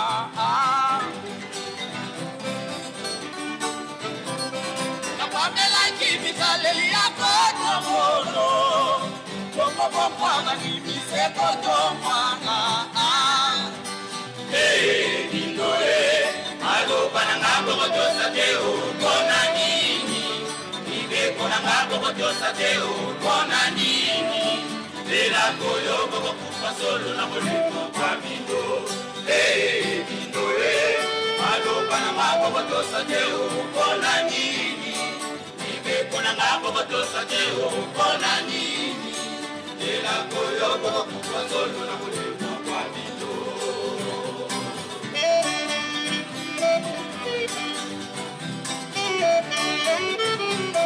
napambelaki kindoki na bino botika kutukutu kindoki na bino emonani ye napambelaki kindoki na bino botika kutukutu kindoki na bino emonani ye bino maloba na ngabo kotosa teo mpona nini mibeko na ngabo kotosa teo mpona nini ela koyo koko kufa solo na molimo kwa bino bino maloba na ngabo kotosa teo mpona nini mibeko na ngabo kotosa teo mpona nini ela koyo koko kufa solo na molimo kwa bino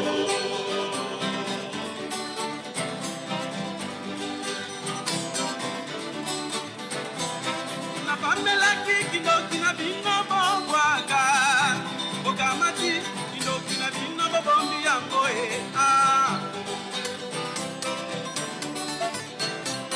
napambelaki kindoki na bino bobwaka bokamati kindoki na bino bobombi yango bino maloba na ngabo kotosa teo mpona nini mibeko na ngabo kotosa teo mpona nini ela koyo koko kufa solo na molima kwa bino bino maloba na ngabo kotosa teo mpona nini mibeko na ngabo kotosa teo mpona nini ela koyo koko kufa solo na molima kwa bino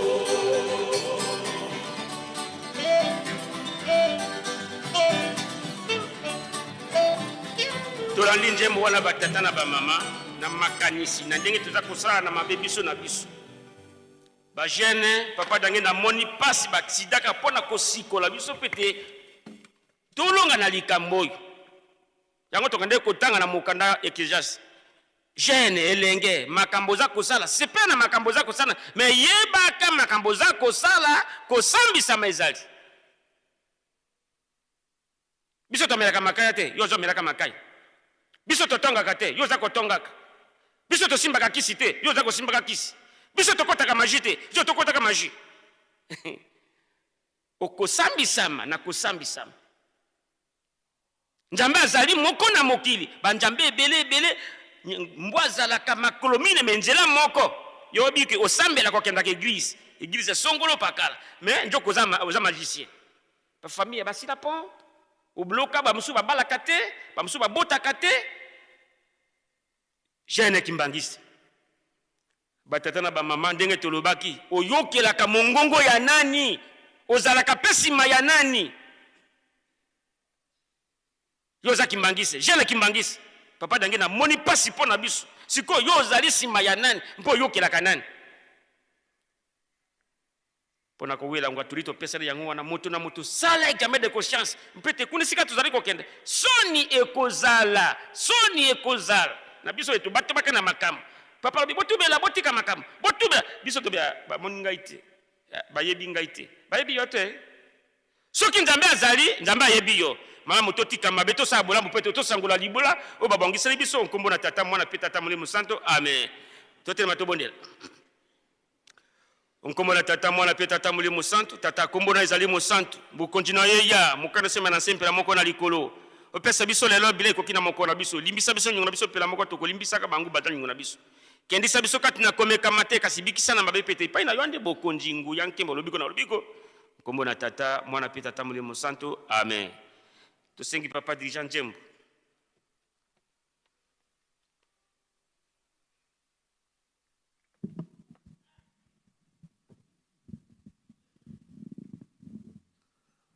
yenge yenkundi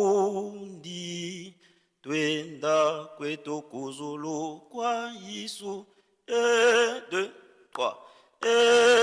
Engeye kundi twenda kwetu kuzulu kwa Yesu kubama kwako twenda kwetu kuzulu vumvula besinga vumvula nyanda mya satana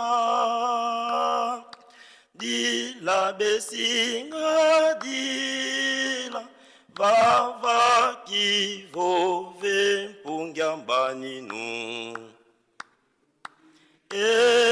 engeye kundi twenda kwetu kuzulu kwa Yesu kubama kwako twenda kwetu kuzulu fundisa kesinga fundisa ayabe na vwambi didwi kesinga dila vava kivove pungyambaninu engeye kundi twenda zulu kwa Yesu kubama kwako twenda kwetu kuzulu kanavonge nayo mavwa kimakumpangilowa kiifwetevanga ankundi bele kwa ukune vundilu engeye kundi twenda kwetu kuzulu kwa Yesu kubama kwako twenda kwetu kuzulu.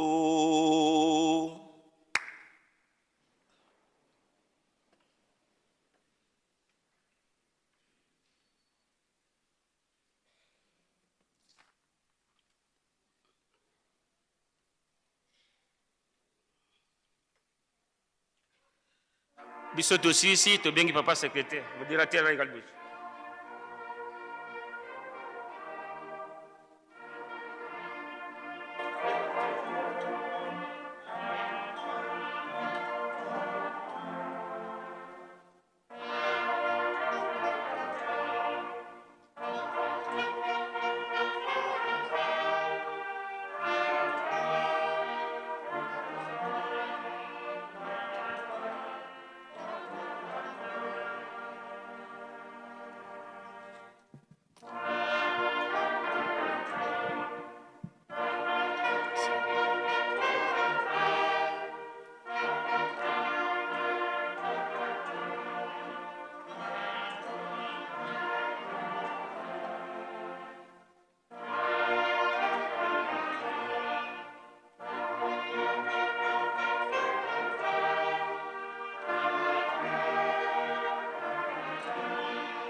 Na kombo ya tata mwana pe tata Molimo Santu.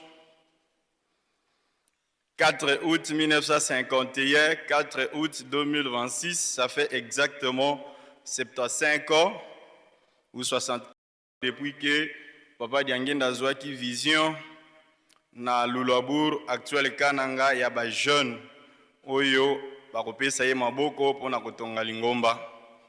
Nde lelo tosangani na Nkamba Nouvelle Jérusalem, siège international et berceau du kimbongisme. Ville sainte ya République démocratique du Congo. Tolandi Matea ya kitoko pe na ngonga mukuse na papa révérend Jabekonda Iyambe attiré yango na ba livre oyo. Psaume 1, Psaume 1er 1 à 6, Deutéronome chapitre 5 verset 1 à 21, atangela kibisope 12 préceptes ya lingomba, alikaki na mukanda ya Jérémie chapitre 35 verset 12 à 19, akenegipe na Ecclésiaste chapitre 11 verset 9 à 10. Apesaki biso référence au doki kutanga na ndako na Joël chapitre 2 verset 28 à 29. Thème na ezalaki ozalaka sima ya nani pe oyokaka mongongo ya nani. Toleki sikaboye na ba communiqué ya lingomba basango pe bopesani mbote. Na ba communiqué ya lingomba tokobandaka liboso na instruction to recommandation ya tata Molimo Santu Papa Simoki Mbango Kiangani. Asengaka biso tozala makasi na mabondeli. Le Sambo ya Tongo, soirée spirituelle, mabondeli ya ngonga babeko. Toyebi bisika dokotaka babeko na ndako ya Nzambe pe na basite historique na biso na bandako ya batute. Papa asengi biso tozala na botosi, tomipesa pona kolona pe kobokola, tomipesa na misala ya botongi Yerusalem ya sika, à l'occurrence chantier prioritaire ezali ya Nzanzalonga, Mize, Pioka pe bongo na bongo. Wana ezali bongo ba recommandation ya tata Molimo Santu. Nde toleki boye na ba communiqué ya Ujiki ya Motokota na ba communiqué mosusu oyo ilandi. Toyebe te tozali na milulu na biso ya ba jeune. Oyo toza ko célébrer ndenge tolobi 75e anniversaire. Soki moto akokisi mibu 75, c'est-à-dire ekomi âge de la sagesse. Nde esingami na ba responsable nyonso ya Molimo Santu à travers direction générale et lobby boye. Mukolo mwa lelo mobimba. Leka sala versement ya $10 ya misala ya Nkamba. Versement ya opération reboisement. Orgamat pe bikateli ya bongo na bongo oyo toyebi. Cadeau phare tobo sanate. Ndina oyo wana tozali ko rappeler ba responsable nyonso ete lelo na pokwa tokozala na assemblée générale sauf changement de dernière minute mais na pokwa sima ya honneur ya dada mokonzi abule tokozala na assemblée générale botosi eleki mbika ya kotumba nde na bongo toleki na ba communiqué mosusu likambo mosusu toliaki kobosana institut ya tata Molimo Santu epesami na ba structure nyonso elelo ezali na Ujiki. Mukolo ya liboso lokola tozali le 4 août, c'est lelo nde il faut topesa bimbelekela nyonso.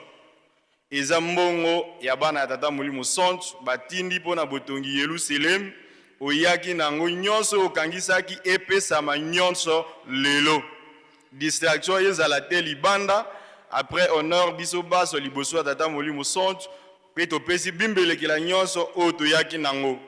Soki yo yekopesa kimbelekela lobi to mukolo mosusu to mukolo ya suka ekozala comptabilité ekokota na botongi Yerusalemi mais ekozala comptabilisé te sauf bato bakoya sima po ezali recommandation ya tata Molimo Santu. Tolekisi kaboye na ba communiqué natina ya bapa ebele tozali na bango bokolimbisa ete ba communiqué mosusu ekotanga malibanda na presse tout yokango lobby nde lelo to tirer quelques communiqués essentiels seulement oyo tokosalela awa.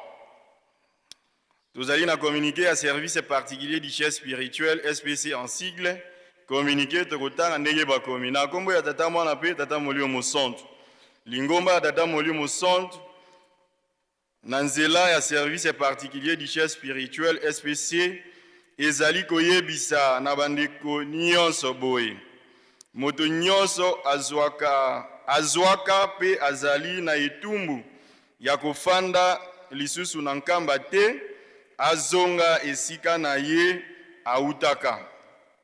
Délai ya 7 jours epesameli bino soki okei te lingomba akosunga yo na nzela ya sécurité.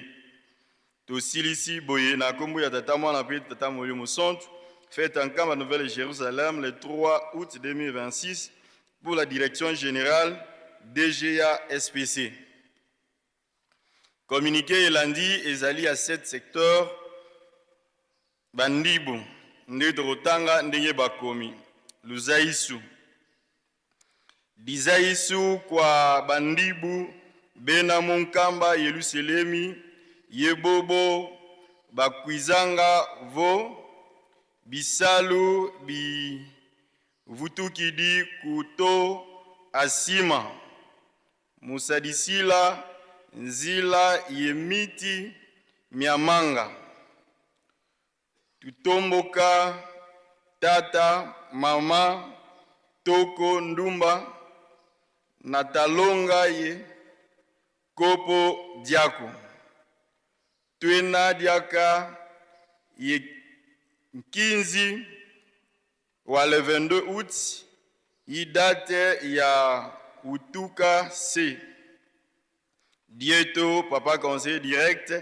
papa André Mbenza Kiangani, tuzeye una, tuvangilanga, ngeye ndibu, kubika, kupodia mbika, kopo dia madeso, ye 10 000 francs, vana kwa recouvreur, kiakon, kiaku.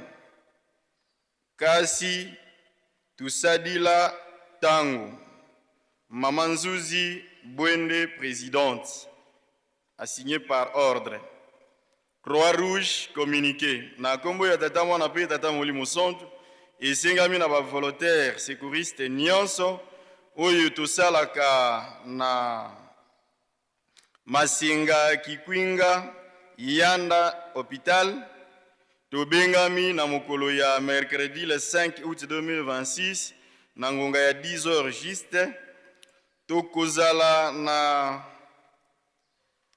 cordon ya nkamba pona kobongisa fête ya biso ya le 12 septembre 2026 tokomi na kotanga ba semaine tosala volonté tobongisa mosala ya bato ya tata Nzambe tosilisi na kombo ya tata mwana pe tata moli mosonto chef brigade Croix-Rouge mena kutima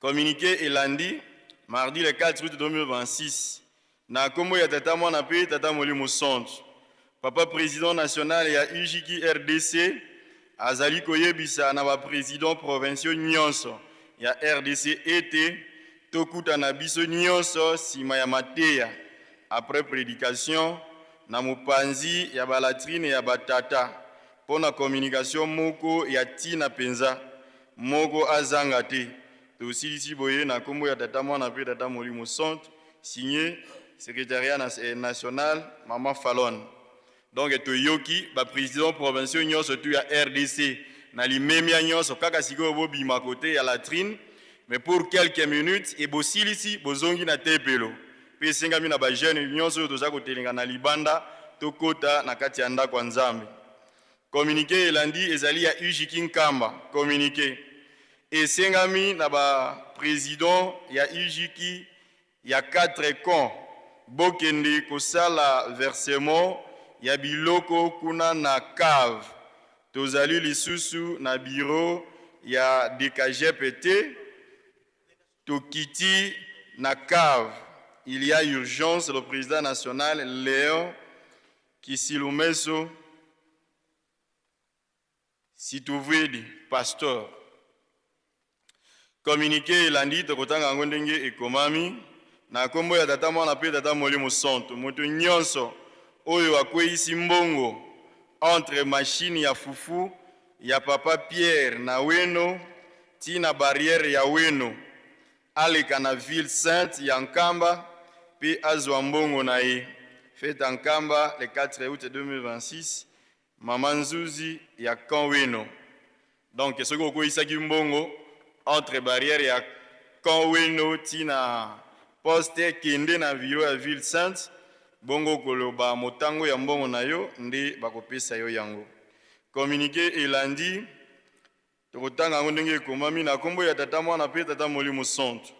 Esengami na ba président sectionnaire sima ya ba président sectionnaire nyonso ya Monga Fula tokuta na sima ya Mateya na plaine ya hélicoptère. Signé Eric Diakese, président communal. Toyeki na ba communiqué nécrologique. Nde to souhaiter ba condoléances na ba ibaso oyo ikama ya mabe ekomeli bango. Tokotanga ndenge ekomameli ndenge tolobaki, nous ne lisons que les communiqués urgents, les restes seront lus dehors par les services de presse et mosusu ekotange malobi bo tenir biso rigueur te. Na kombo ya tata mwana pe tata Molimo Santo, groupe de guitaristes kimbongistes ya Nkamba Nouvelle-Jérusalem, ville sainte, pe famille Kirongozi, Bilongo, Jeje Kinkamba, ville sainte, basili kobungisa moko kati na bango na kombo ya papa Simalungana Jocelyn. Ye papa Simalungana Jocelyn azali mwana ya mama Bilongo Christine ya groupe théâtral Kimbongi CGTK en sigle. Ye asili kozongisa molimo na Nzambe na ngonga ya 7h du matin ya lelo le 4 août 2026 na hôpital ya Yanda. Na kozela programme nzoto ezali nanu na hôpital ya Yanda. Basengi lisungi na mabondeli. Signé Comité national GGK Nkamba. Communiqué elandi sango ya mawa pe ya pasi okombo ya tata mwana pe tata Molimo Santo. Famille Tuyindula Tiama ezali na sango ya mawa ya koyebisa lingomba mobimba awa na Nkamba na baso bayebi biso banda na mama Tuyindula bébé na weno, mama Tuyindula Belle Ange, papa Obia, papa Le Petit na SPC Nkamba, mama Nancy MSSK Nkamba, mama Elodie MSSK Matadi, mama Matondo Luawanu Molo Molongani ya papa Nzola Nzola Meso na Ngombe Kisuka, papa Joseph de Bambongo na Faki Nkamba. Notez bien, baye totangi na communiqué oyo nde bango bakolo mama Ndungidi Sela azalaka kufanda awa na Nkamba na Kanweno azali koko mama pe Bukilo akufeli na Matadi pe akukundama na Matadi. Nde programme Ezaboe le 13 août 2026 veillée mortière, puis le 14 Ekei Mboka Kiesa Kiayenge. Nde Bokundi Nzoto le 15 août 2026 Omboka Songololo tosengi lisungi na mabondeli lokola momesano na kati ya Lingomba. Merci boyei malamu na komba tatama na pe Molimo Centre, chef de famille Papa Solo Meindula. Communiqué urgent, direction provinciale ya Kinshasa. Communiqué urgent na komba tatama na pe tata Molimo Centre. Et sengami na lombangu na ba président communaux pe sectionnaire ya ville province de Kinshasa était Bobby Malibanda liboso ya cabinet ya tata Mokonzi Boule pe Mokonzi Lingomba. Notez bien, il y a urgence pour la direction provinciale. Polo Zaou Tribo Diagre. Na ba responsable ya IJK Otolobi, ba président provinciaux ya RDC Tolobaki Bobby Makote à la trine ya Batata. Ya Kinshasa ba communaux nyonso na ba sectionnaire toyoki bokende devant cabinet ya tata Mokonzi Boule na limemi nyonso tobimi pe tozongi noki na ndako ya Nzambe. Communiqué suivant na kombo ya tata mwana pe tata Molimo Centre.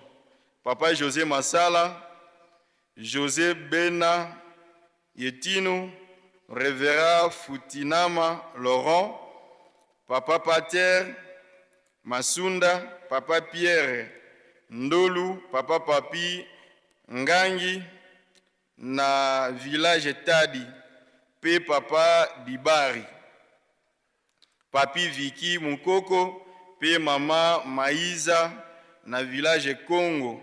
Tozali na mawa ya kopesa na bandeko bayebani pe Lingomba mobimba sango ya liwa ya mwana ya Papa Noko pe biso oyo ayebanaki mingi na kombo ya Papa Mbaki Ndotoni Antoine. Ye awaki na mukolo mwa vendredi le 10 juillet 2026 na 21h30 na hôpital Kimbongiste ya Kinshasa na Kimbaseke. Nzoto ezali na morgue ya Kimbaseke nde ekobima pe koya na mboka Congo na mukolo mwa mercredi le 5 août pe ekokundama jeudi le 6 août 2026. Sango ekome la section Kamba lisanga ya batata pe bamama selo fraternité mondiale ya discutisme Kamba bandeko ya ECK CK ITP bandeko ya Zunga Besi Kinzinga pe Besi Kingoyo Banso.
Voilà, nde tosukisi na ba communiqué wana, tozongeli lisusu na ba koti sima pona communiqué ya UJK eti lelo ezali date ya le 4 août, ba ebanso oyo ba verser nanu $10 ya botongi yelu selemite tokende na mesa ya bureau ya commission d'organisation tokende pona versement ya $10 ya reboisement organisation matérielle cadeau phare pe bongo na bongo.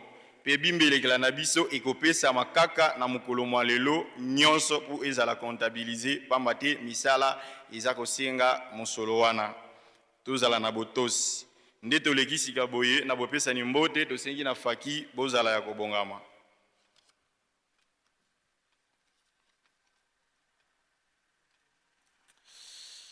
Na kombo ya tata mwana pe tata molimo sontu tosengi na basali nyonso tu ya l'État. Na ba fonctionnaire ya l'État, ba chef coutumier, ba konzi ya FRDC pe ya PNC.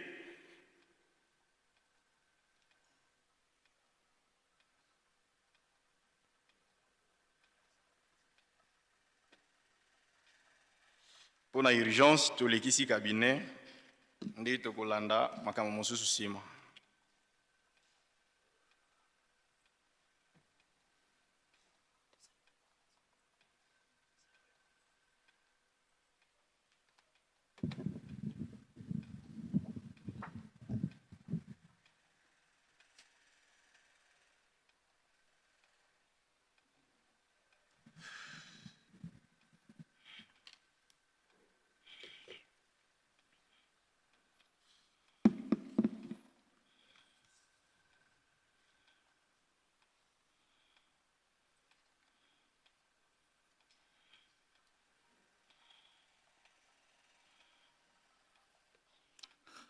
Au nom du Père, du Fils et du Saint-Esprit, 4 août 1951, 4 août 2026, 75 ans jour pour jour, depuis que Papa Diangenda Kuntima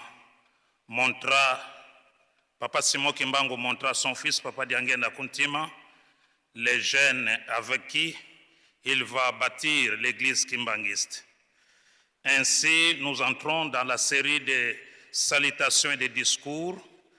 Nous allons commencer par les mots de circonstance du révérend Lando Ndombasi, directeur du cabinet du chef spirituel, à qui nous invitons de passer devant pour son mot de circonstance.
Au nom du Père, du Fils et du Saint-Esprit. Mot de circonstance prononcé par votre humble serviteur, Lando Ndombasi, directeur du cabinet du chef spirituel et représentant légal de l'église kimangiste, à l'occasion des festivités du 4 août 2026, date marquant le 75e anniversaire de la fondation de l'Union de la jeunesse kimangiste. Excellence, Madame la ministre de la Jeunesse, Excellence, Monsieur le vice-gouverneur,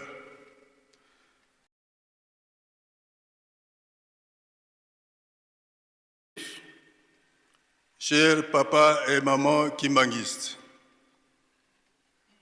à l'occasion de festivités marquant le 75e anniversaire de la création de l'Union de la jeunesse kimbanguiste, IJKI en sigle, par son éminence Papa Diangenda Kuntima Joseph, premier chef spirituel et représentant légal de l'église Kimbangiste, le chef spirituel et représentant légal de l'église Kimbangiste, sa divinité Papa Simon Kimbangu Kiangani, vous souhaite la bienvenue ici en Kamba, village natal de Papa Simon Kimbangu, ville sainte, Nouvelle-Jérusalem et siège international de son église, et vous remercie d'être venu rehausser de votre présence les présentes festivités malgré vos multiples et lourdes charges. Le chef spirituel et représentant légal, sa divinité Papa Simon Kimbangu Kiangani, vous exprime sa joie immense et sa profonde gratitude de vous voir si nombreux venir célébrer cette date historique du 4 août, particulièrement spirituelle pour toute la jeunesse kimbanguiste du monde entier. Vous avez pour cela accepté de déroger à vos différentes et lourdes responsabilités afin de monter ici à la ville sainte de Nkamba, Nouvelle-Jérusalem, bravant en plus les difficultés inhérentes de la route, spécialement sur le tronçon reliant Banzangungu à Nkamba, Nouvelle-Jérusalem. Votre participation en ce haut lieu sacré est un signe manifeste de l'amour, du respect et de la considération et de l'obéissance que vous manifestez à l'égard de Papa Simon Kimbangu et à son œuvre salvatrice et libératrice. Vous êtes monté en Kamba, Nouvelle-Jérusalem pour accomplir le devoir assigné à la jeunesse kimbanguiste par sa divinité Papa Simon Kimbangu Kiangani depuis plus de 2 décennies maintenant. Servir avec dévouement la Sainte Trinité, défendre dans l'ordre et la discipline les valeurs fondamentales du kimbanguisme et matérialiser cette grande œuvre salvatrice et libératrice par la construction d'un Kamba Nouvelle-Jérusalem. Distingués invités à vos titres et qualités respectifs, chers papa et maman kimbanguistes, voici 75 ans, jour pour jour, soit du 4 août 1951 2026, que Papa Diangenda Kuntima Joseph manifesta sa puissance divine à l'instar de son père Papa Simon Kimbangu en ramenant à la vie son épouse, Maman Vette Bibi Elisabeth, de leur deuxième fille, Diangenda Wabwa Christine, et ce, devant le personnel médical ébahi de la maternité de l'hôpital central de Lulabour, actuelle ville de Kananga, où Papa Diangenda Kuntima Joseph travaillait comme secrétaire au gouvernorat colonial dans la province du Kasaï central, auprès de M. Peigné, le gouverneur. 75 ans, jour pour jour, depuis que Papa Simon Kimbangu avait montré à Papa Diangenda Kuntima, son fils cadet, ceux avec qui il va construire la myriade de jeunes qu'il vit étalés. C'est ce jour grand et hautement significatif du 4 août que sa divinité Papa Simon Kimbangu Kiangani avait dédié comme journée commémorative à tous les jeunes de l'église kimbanguiste à travers le monde, rassemblés sur une plateforme dénommée Union de la jeunesse kimbanguiste Ijiki en sigle, dont la mission primordiale est leur encadrement spirituel et moral axé sur l'amour, le commandement et le... Eu égard à cette noble mission, tous les croyants, quel que soit leur âge, ont l'obligation de s'impliquer dans chacune des opérations de l'Union de la jeunesse kimbanguiste de manière à participer effectivement et sans cesse de la prophétie de Papa Simon Kimbangu, fondateur de l'église kimbangiste, dès lors que les jeunes sont informés, sensibilisés, se seront fidèlement et consciencieusement engagés. Au terme de notre message, et tel que souligné plus haut, le 4 août reste pour tous les jeunes qui croient en Papa Simon Kimbangu comme Saint-Esprit promis par le Seigneur Jésus-Christ dans Jean 14, 15 et 17. Un grand jour, un jour plein de souvenirs, tant dans sa dimension historique que spirituelle. C'est ainsi qu'il est lancé un vibrant appel à tous les membres de l'Union de la jeunesse kimbanguiste de tourner leur regard avec détermination et foi vers sa divinité, Papa Simon Kimbangu Kiangani, notre Dieu, et se ranger tous derrière lui, car il est seul source de notre bénédiction qui procurera la paix et le progrès à toute l'humanité. Excellence Madame la ministre de la Jeunesse, le peuple congolais dans son ensemble et en particulier toutes les mamans de la République saluent et se réjouissent de la nomination par son Excellence Félix Antoine Tshisekedi Tshilombo, président de la République, chef de l'État, d'une femme au poste du ministre de la Jeunesse. Les kimbanguistes ne peuvent que se réjouir et se féliciter de l'approbation par le monde entier du nom noble et glorieux de Maman Mouilou Kawangantitani Marie, grâce à qui la femme noire, la femme africaine et plus particulièrement la femme opprimée a acquis sa respectabilité, son émancipation et sa grandeur dès lors que depuis le 27 avril 1959 et depuis les indépendances africaines, la femme prouve sa compétence dans les sphères de décision tant dans notre pays qu'ailleurs.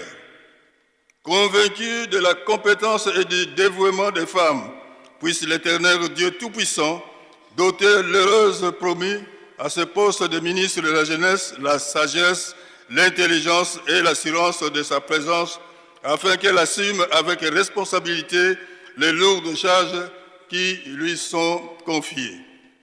Excellence, Madame la ministre de la Jeunesse, Excellence, Monsieur le vice-gouverneur, distingués invités à vos titres et qualités respectifs, chers papas et mamans kimbanguistes, au moment où nous célébrons les festivités de ce jour avec la joie et l'enthousiasme, nous élevons nos cœurs vers l'Éternel Dieu Tout-Puissant pour lui confier nos sœurs, nos frères et nos enfants à l'est de la République démocratique du Congo qui subissent la violence et la barbarie. Que l'Éternel apaise le cœur brisé, guérit les blessures de corps et des âmes et qu'il lui donne force et réconfort à tous les déplacés, aux familles séparées et à ceux qui ont tout perdu. Que l'Éternel couvre sa protection à nos vaillants soldats et à tous ceux qui s'engagent pour défendre l'intégralité de notre territoire et d'affermir l'unité et la cohésion nationale au sein de tout le peuple congolais.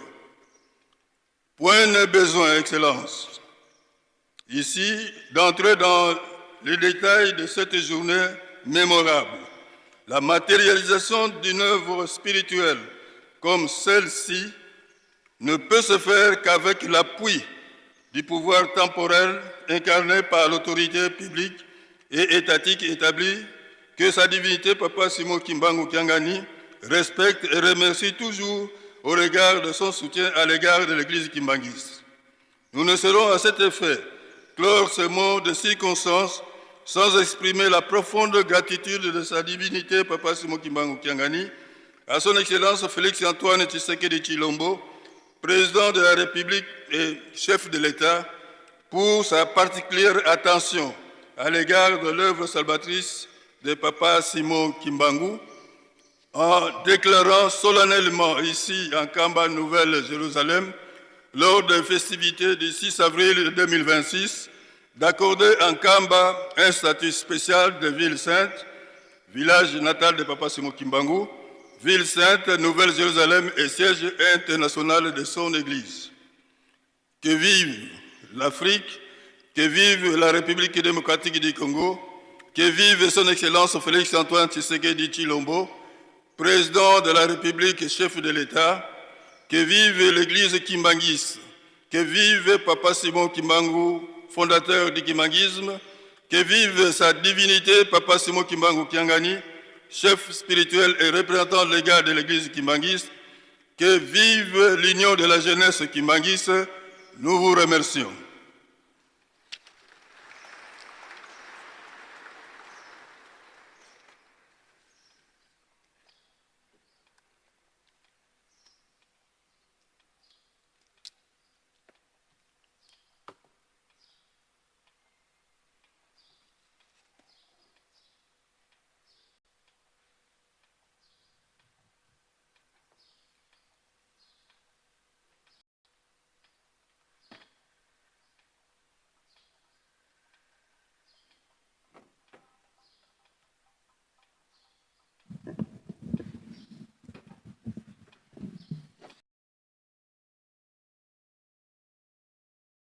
Fin de tous les discours qui seront.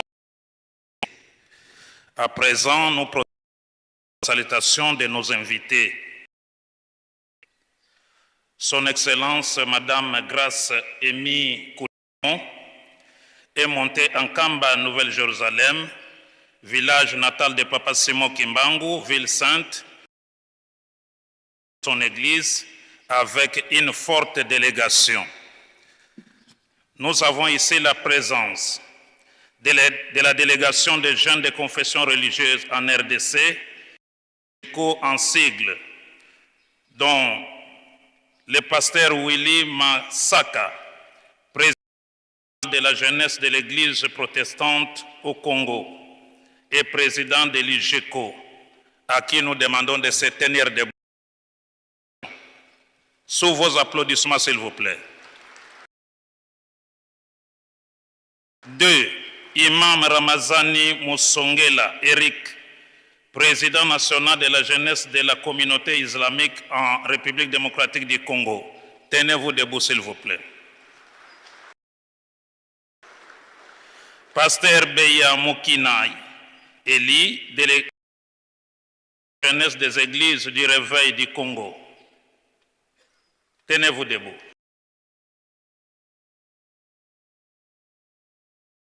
Bakenga, président provincial de la jeunesse de l'Église orthodoxe au Congo. Paul Meinji, président provincial adjoint de la jeunesse de l'Église orthodoxe au Congo. Évangéliste Nathan, vice-président de la jeunesse de la communauté unie du Réveil. Frère Julien Mabonga, secrétaire exécutif de la jeunesse des confessions religieuses des églises Liloba. Isaac Ntambwe, secrétaire général de la jeunesse de l'église apostolique africaine au Congo. Adassa Itabweka, chargé des finances du bureau IGECO. Richard Ntiala, président national de la jeunesse des confessions religieuses des églises autochtones, Bangunza.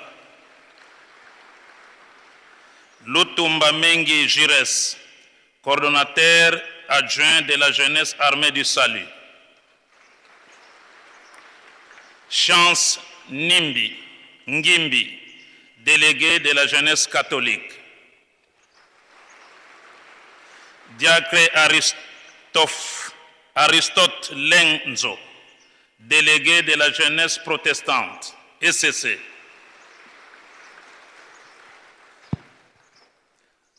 Nous allons aussi demander à M.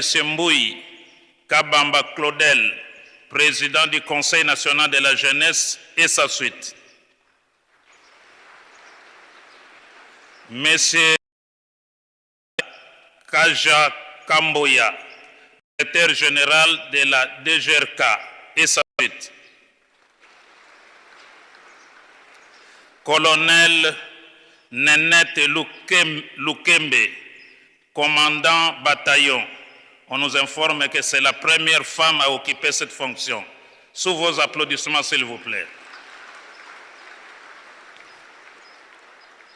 Nous demandons à la suite du vice-gouverneur de Mai-Ndombe, de M. Trésor Furu Ngonke, sa suite.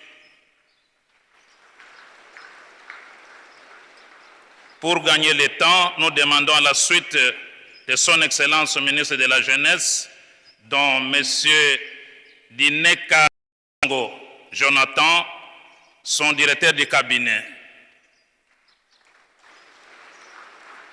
Les conseillers chargés d'études, protocole, sécurité, chauffeur, tous mettez-vous debout. Faki, morceau d'honneur.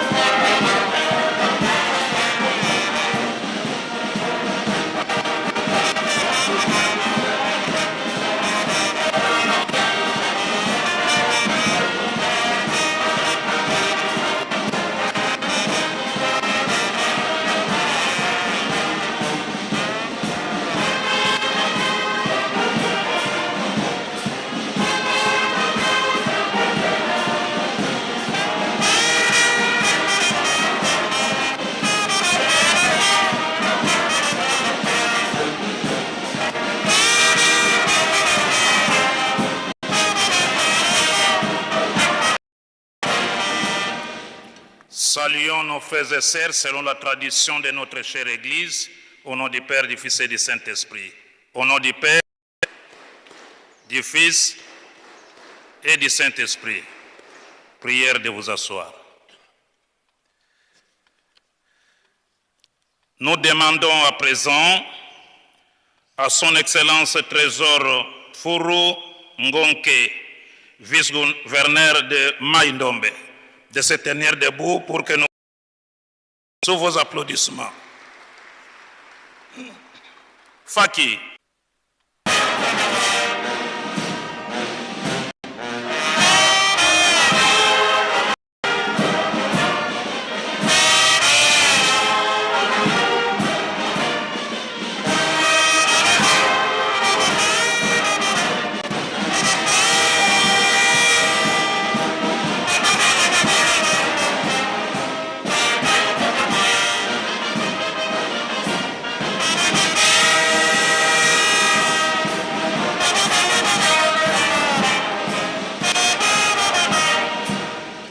Saluons notre vice-gouverneur au nom du Père, du Fils et du Saint-Esprit. Au nom du Père, du Fils et du Saint-Esprit. Mettez-vous. Nous allons terminer la série de salutations de nos invités par celle de son Excellence Madame Grace Amy Coutinho, ministre nationale de la Jeunesse et Éveil patriotique, à qui nous demandons de se tenir debout pour la salutation. Sous vos applaudissements, s'il vous plaît. Faki.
notre ministre de la Jeunesse, selon la tradition de notre Église, au nom du Père, du Fils et du Saint-Esprit. Au nom du Père, du Fils et du Saint-Esprit. Prière de vous asseoir, Excellence. Nous entrons maintenant dans la série des allocutions. Nous allons inviter du haut de cette tribune le président de l'Union des jeunes de confession religieuse de la RDC UGECO en sigle.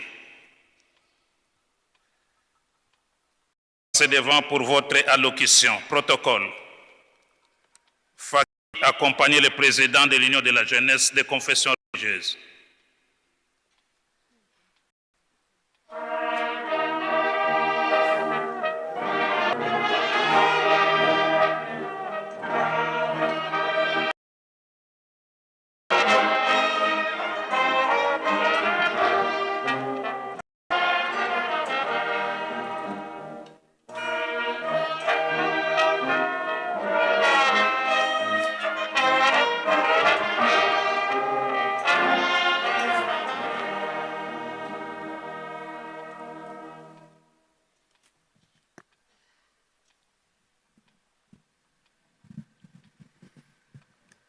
Sa divinité, Papa Simon Kimbangu, Excellence, Madame la ministre de la Jeunesse, Excellence, Monsieur le gouverneur, chers responsables de jeunes de différentes confessions religieuses, distingués invités à vos titres et qualités respectives. Nous rendons grâce à notre Dieu qui a rendu possible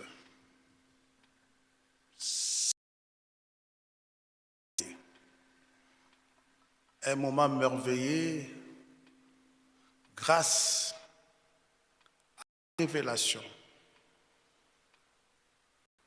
de notre papa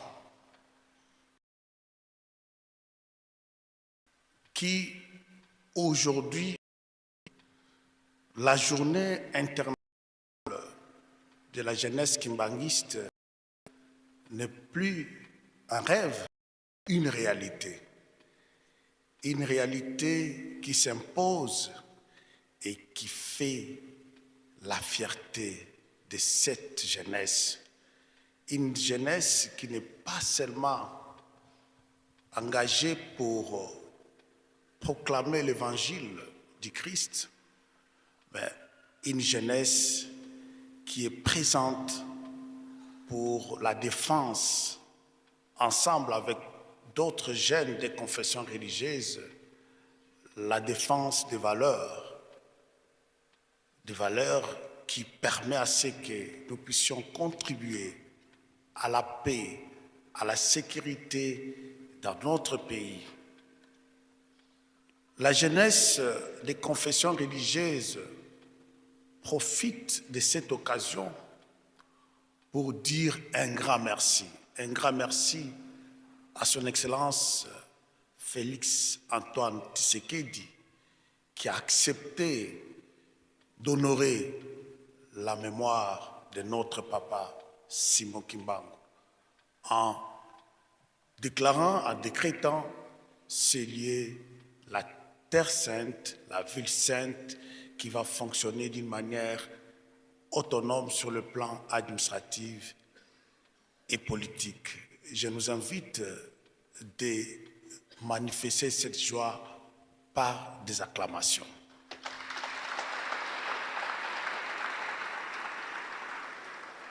Nous remercions la jeunesse de l'Église kimbanguiste pour l'invitation. Ensemble, avec toute la délégation, nous vous adressons nos sincères félicitations pour la qualité du programme, l'organisation, les initiatives que nous avons vues sur terrain de la jeunesse kimbanguiste, la construction des Kamba. Et nous, la jeunesse, d'une manière symbolique, nous avons pris l'engagement d'apporter notre contribution de 200 sacs de ciment pour la construction de Kamba.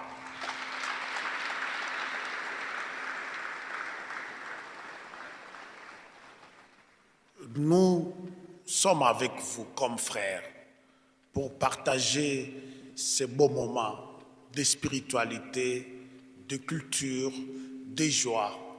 Restons toujours unis pour travailler ensemble en vue d'aider notre gouvernement, le chef de l'État, dans sa quête de la réconciliation, de la cohésion nationale, dans la quête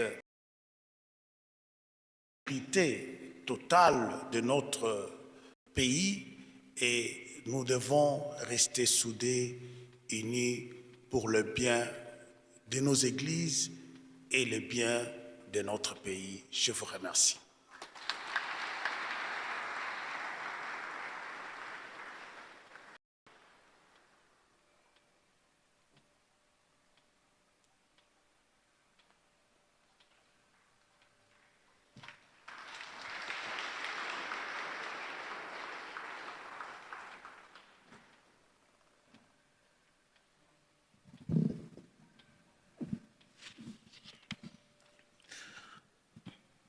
À présent, c'est le tour du président national du Conseil, donc du président du Conseil national de la jeunesse de la RDC, de dévoiler son message, à qui nous invitons du haut de cette tribune pour son allocution.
Sa divinité, Papa Simon Kimbangu Kiangadi, Excellence, Madame la ministre de la Jeunesse, Éveil patriotique, Monsieur le vice-gouverneur, Monsieur le directeur général de DGA, Monsieur le président de l'UJECO et tous les staffs, distingués invités, chers frères et sœurs, à vos qualités, tout protocole observé. À l'occasion de la célébration de l'anniversaire de la jeunesse kimbanguiste, en ce 4 août 2026, en ma qualité du président de la jeunesse congolaise au travers le Conseil national de la jeunesse, j'adresse mes chaleureuses félicitations à toute la jeunesse kimbanguiste et nos sincères remerciements aux autorités de l'Église qui ont placé la jeunesse au cœur de l'Église.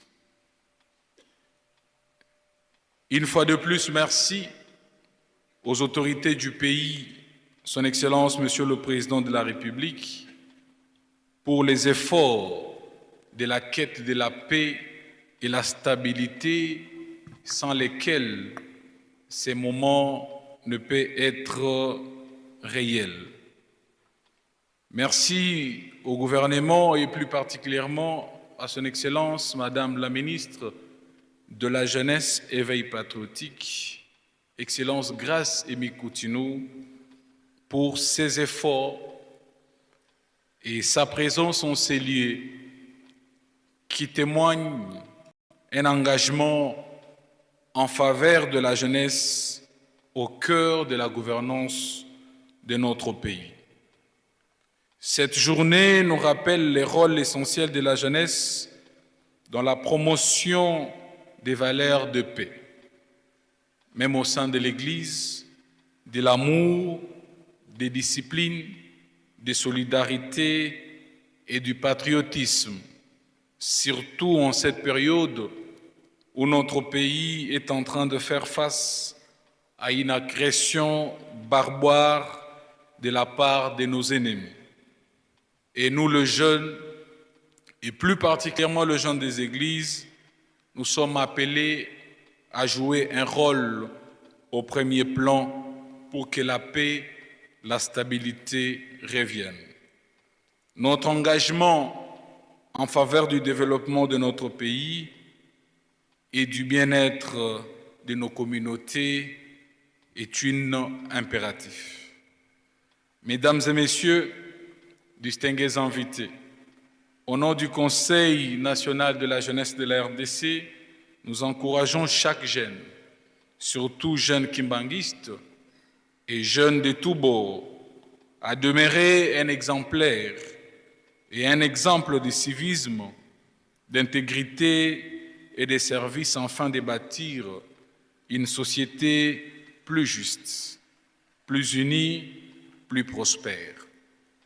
Je nous souhaite à toutes et à tous, et plus particulièrement à la jeunesse kimbanguiste, une excellente célébration et un avenir rempli d'espérance, de réussite, de bénédiction. Que vive la jeunesse congolaise, que vive la jeunesse kimbanguiste. Merci.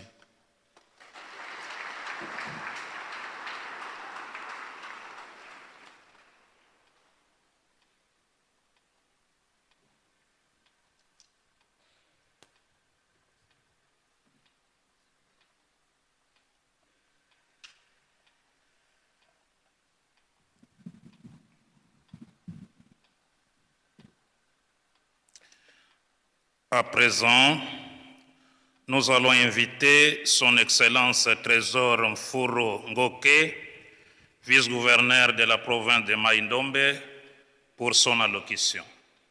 Sous vos applaudissements.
Au nom du Père, du Fils et du Saint-Esprit, Papa Simon Kimbang Piangani, chef spirituel et représentant,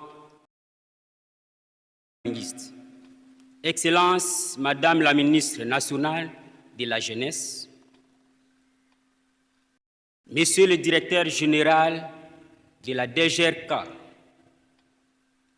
honorables autorités ecclésiastiques, à vos titres et rangs respectifs, chère jeunesse, chers jeunes, à l'occasion du 75e anniversaire de la fondation de l'Union de la jeunesse kimbanguiste et son engagement dans la foi, le travail et le patriotisme pour un Congo Diantotila fort. Nous vous présentons nos salutations ainsi que celles de la population de Mai-Ndombe dans l'ensemble. Papa Simon Kimbangu Kiangani, par amour, de sorte que nous puissions nous retrouver dans ces lieux saints.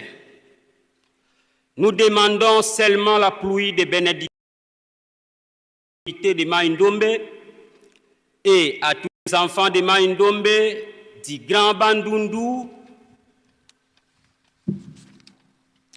comme l'avait dit Papa Diangenda, Kwilu Kwango Mai-Ndombe restera un. À tous les fidèles kimbanguistes, criant tout haut, nous avons, car l'Afrique, la RDC, aujourd'hui célèbre le 6 avril de chaque année pour commémorer les combats menés par Papa Simon Kimbangu.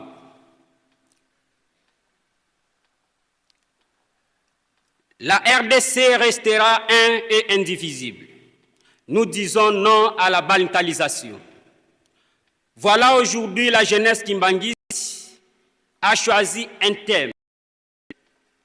La foi, le travail et le patriotisme pour un Congo uni, fort et prospère. Aujourd'hui, Nkamba ville sainte, quelle fierté pour l'Afrique, pour la RDC et pour la jeunesse kimbanguiste. Que la jeunesse kimbanguiste sache qu'elle n'est pas comparable aux autres. Qu'elle sache qu'il n'existe qu'un seul Nkamba, pas ailleurs, mais ici au Congo central, Nkamba ezali kaka moko.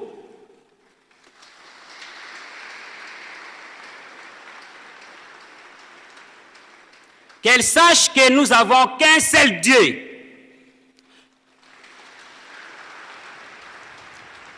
Nous travaillons, construisons Kamba et la RDC pour l'unité nationale.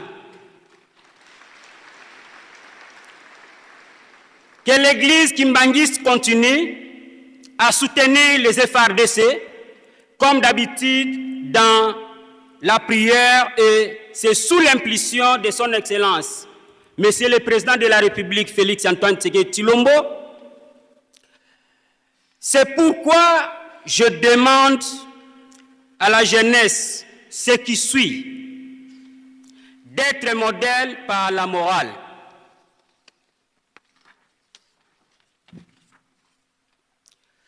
D'être des bâtisseurs et d'entrepreneurs, d'être le patriote.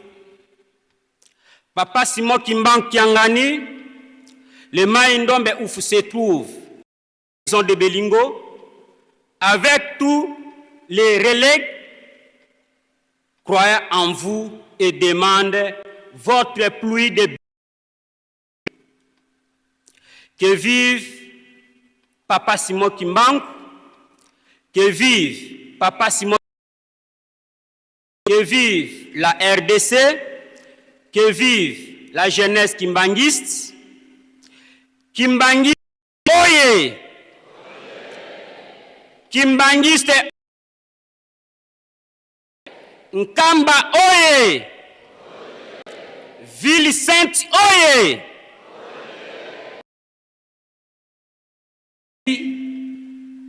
J'ai dit.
tous les différents messages de nos invités, selon la tradition kimbanguiste, aux trois noms saints.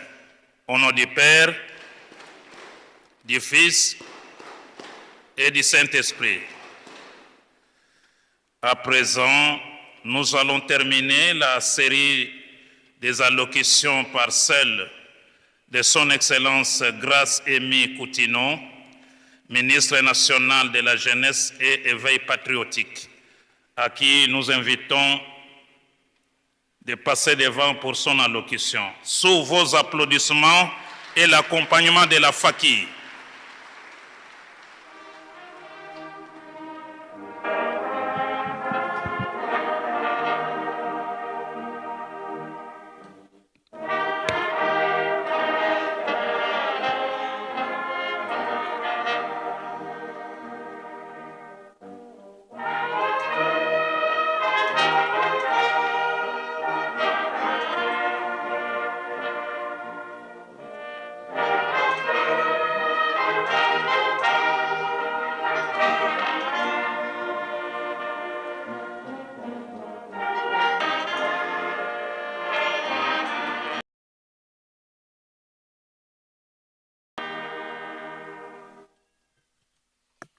Sadi Kiangani, chef spirituel et représentant légal de l'église de Papa Simon Kimbangu, honorable député permanent de l'Union sacrée, monsieur le CG de la primature, monsieur les directeurs généraux, madame la colonelle de l'état-major général, monsieur le président du Conseil national de la jeunesse, révérend pasteur et responsable de l'église kimbanguiste, distingués invités, chers jeunes kimbanguistes, chers jeunes de la République démocratique du Congo. C'est avec une profonde émotion, une grande humilité et un immense respect que je prends la parole aujourd'hui sur cette terre de Nkamba. Nkamba n'est pas un lieu ordinaire. Nkamba est une terre de mémoire et de résistance spirituelle. C'est une terre où l'espérance a survécu à l'oppression.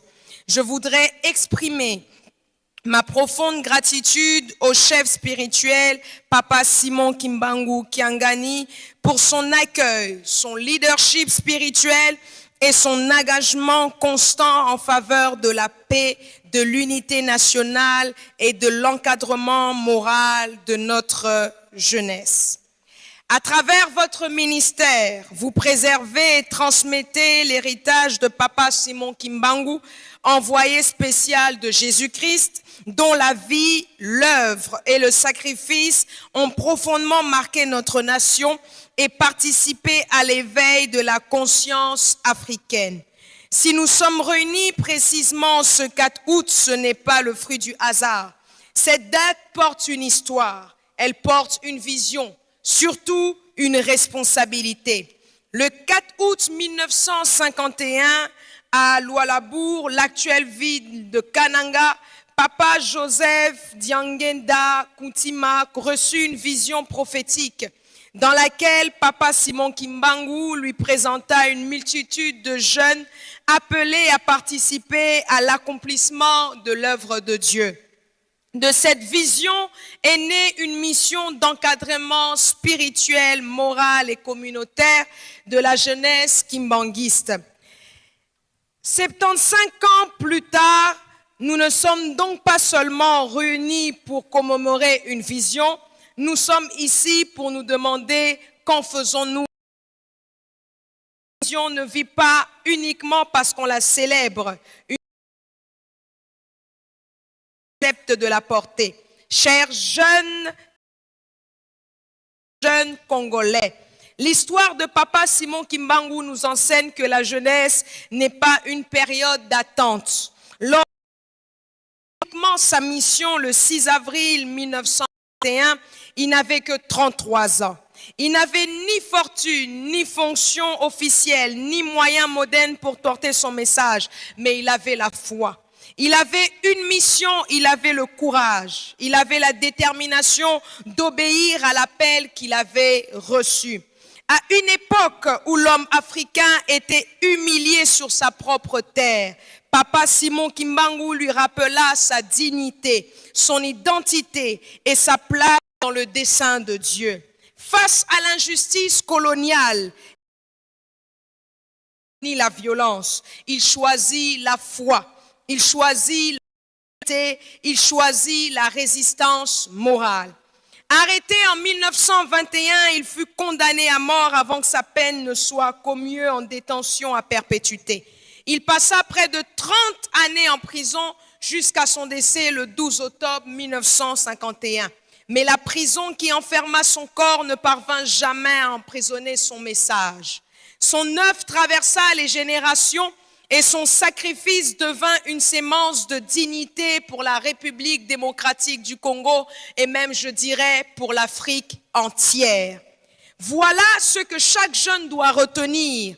On peut naître dans un village et porter une vision capable d'éclairer tout un continent. Ne dites donc jamais « je suis encore trop jeune ».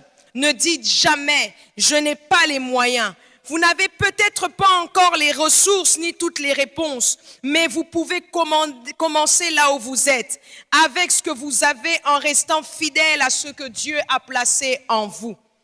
L'héritage sol puissante, Bolingo, Mibeko, Misala. L'amour, la discipline, le travail. L'amour nous unit, la discipline nous maintient sur le droit chemin. Le travail transforme nos rêves en réalisation, mais l'inspiration seule ne suffit pas. Un rêve sans discipline reste une intention. Un talent sans formation demeure une promesse. Une ambition sans valeur peut devenir un danger. C'est pourquoi notre jeunesse a besoin de modèles, mais aussi de mentors capables de transmettre leur expérience, d'ouvrir des portes et de confier progressivement de véritables responsabilités. Le président de la République, son Excellence Félix-Antoine Tshisekedi Tshilombo, a reconnu la portée historique et universelle du combat de Papa Simon Kimbangu. En consacrant le 6 avril comme journée nationale du combat de Papa Simon Kimbangu et de la conscience africaine, il a posé un acte de mémoire, de justice et de réconciliation avec notre propre histoire. Sa volonté de conférer à Nkamba le statut de ville sainte traduit également la reconnaissance de la place spirituelle, historique et culturelle de cette terre dans notre patrimoine national. Chers jeunes, votre foi doit produire de la discipline, votre patriotisme doit produire du service, votre talent doit devenir une compétence, votre ambition doit devenir un héritage. Refusez la haine tribale, la violence, la corruption et les raccourcis du grain facile. Travaillez avant de réclamer la reconnaissance. Formez-vous avant de rechercher une fonction. Apprenez à servir avant de vouloir diriger. Préparez-vous dans le silence, car lorsqu'une grande responsabilité arrive, il est souvent trop tard de commencer à se préparer. Que de Nkamba se lève une génération attachée à la foi, à la paix, à la discipline, au travail. Une génération qui n'oublie pas ses racines, mais qui maîtrise les outils du monde moderne. Une génération capable de tenir la Bible dans une main, le savoir et les nouvelles technologies dans l'autre, tout en gardant notre nation profondément ancrée dans son cœur. Chers jeunes, vous êtes les héritiers d'une grande histoire, mais vous êtes surtout les bâtisseurs de la prochaine. Le temps de l'attente est terminé, le temps de la préparation, du travail et de l'action est arrivé. Que vive la jeunesse kimbanguiste, que vive la jeunesse congolaise, que vive l'Église de Jésus-Christ sur la terre, par son voyer spécial Papa Simon Kimbangu, que Dieu bénisse Kamba Nouvelle-Jérusalem, que Dieu bénisse notre jeunesse et que Dieu démocratique du Congo, je vous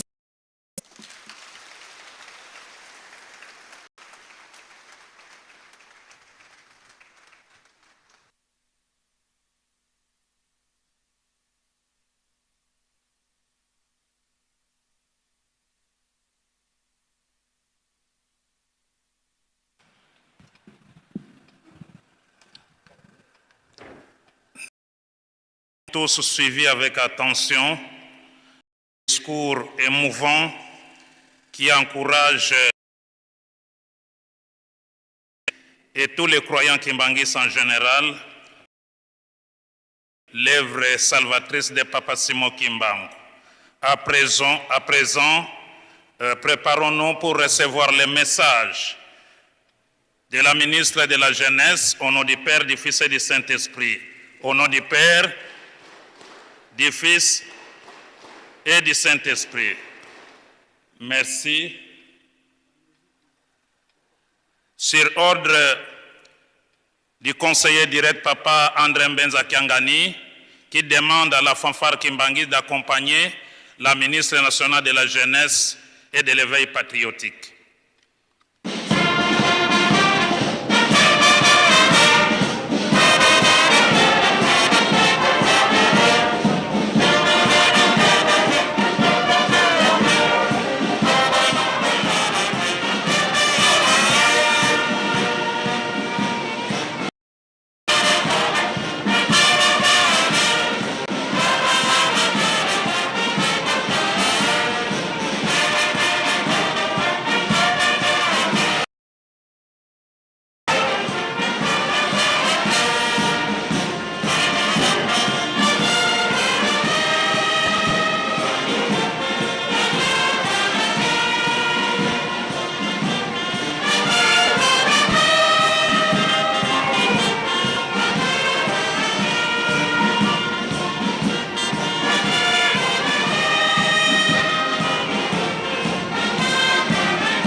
Na kombo ya tata mwana pe tata molio mosantu tozongeli sika boye bopesani mbote ndenge tozalaki kokendele tobandeli parce que tobandaki penza te nde lokola tomoni faki azali kokende mpona koaccompagner retour ya ministre tokosenga na fliki bobongama mpona basalutation en attendant que faki azongela biso. Sikaboye, toza ko rappeler lisusu na ba responsable ya UJiki ete bozelami na bureau ya commission pona ba versement oyo eza kosingama ya $10 ya misala, reboisement, organisation matérielle et surtout likambo ya cadeau phare. To yebi ete lobi ezali deuxième journée. Nano osilicité kende na lombangu kosala yango. Pe soki otikaki mbongo ya kimbelekela na ndako to ezali retard retiré yango mbongo nyonso ya bimbelekela esengeli epesama lelo lobby pe jour suivant ekozala mike otozo retiré o bazotinda na ba monnaie électronique mais soki yo bombi ya yo kimbelekela oye kopesa mikoleko ya tokozwa eza mbongo ya papa mais ekozala comptabiliser te tozali ko insister sengeli totosa maloba tata mokonzi ya bole nde tosengi boye na ba autorité politico-administrative, ba gens de l'État nyonso, ba fonctionnaires, ba chefs coutumiers, ba konzi ya FRDCP ya PNC, les hommes et femmes d'affaires, botele mabino baso to kwa kopesa bino mbote fliki.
tokopesa bakonzi na biso mbote ya lokumu mpe ya esengo na kombo Satima Mabole na kombo ya tata ya mwana Molimo Santo bovanda na bino nde tosengisika boye na bandeko na biso ya ba différentes confessions religieuses mangomba mosusu ya ndenge na ndenge oyo boyaki na mililo na biso ya ba jeune ya le 4 août boko kwa kotelemela bino baso to kwa kopesa bino mbote. Dans cet ordre d'idées, tukuzali na recommandation ya papa Toto Dantele Muzinga. Ye azali sympathisant Kimbangisi hôtelier a Utikuna na Congo central. Azui recommandation na ye na collège exécutif national ya RDC azali accompagné na papa Pambu Dieti Riki. Bino baso boko kotelema elongo na bandeko na biso ya mangomba mosusu topesa bino mbote faki fliki.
Tokopesa bandeko na biso ya mangomba mosusu basepeli kosambela na biso mukolo malelo ya jeunesse na nkamba okomi Satima Mabole na kombo ya tata ya mwana Molimo Santo.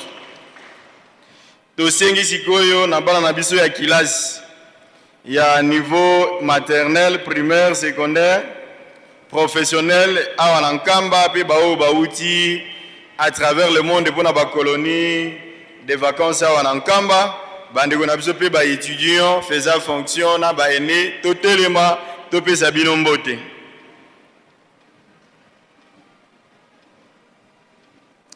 To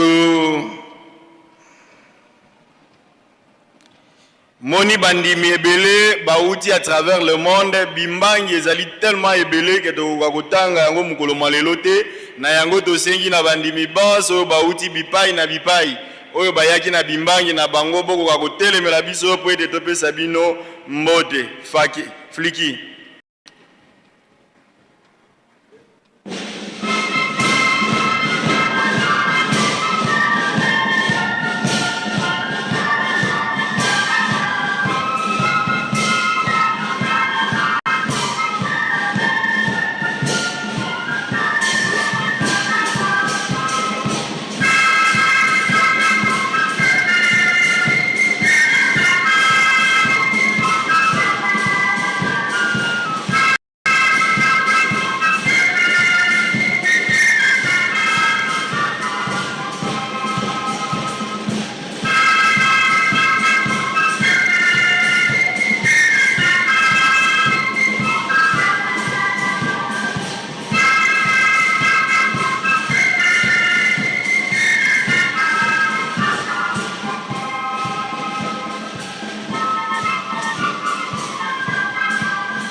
tokopesa bana classe ya niveau nyonso pe bandimi banso bauti na mokili mobimba mbote ya lokumu pe ya esengo na komisa tunabole na kombo ya tata ya mwana Molimo Centre esengami na ba jeune banso bazali libanda tokota na tepelo a part bakonzi o bake ko accompagner bakonzi ba mosusu tozonga pamba te programme ezo suivre cours nango normal nde tosengi boye na badimi ya 4 camps ya Mbanza ba choriste ba protocole ba scout ba croix rouge ba membre ya MSSK service d'hygiène ba tambwisi ya misala kati na Yerusalem ba responsable du bureau de distribution d'eau et responsable du service d'électricité ilongo na bandimi nyonso bauti na bamboka ya section Kamba bateli mabazo topesa bango mbote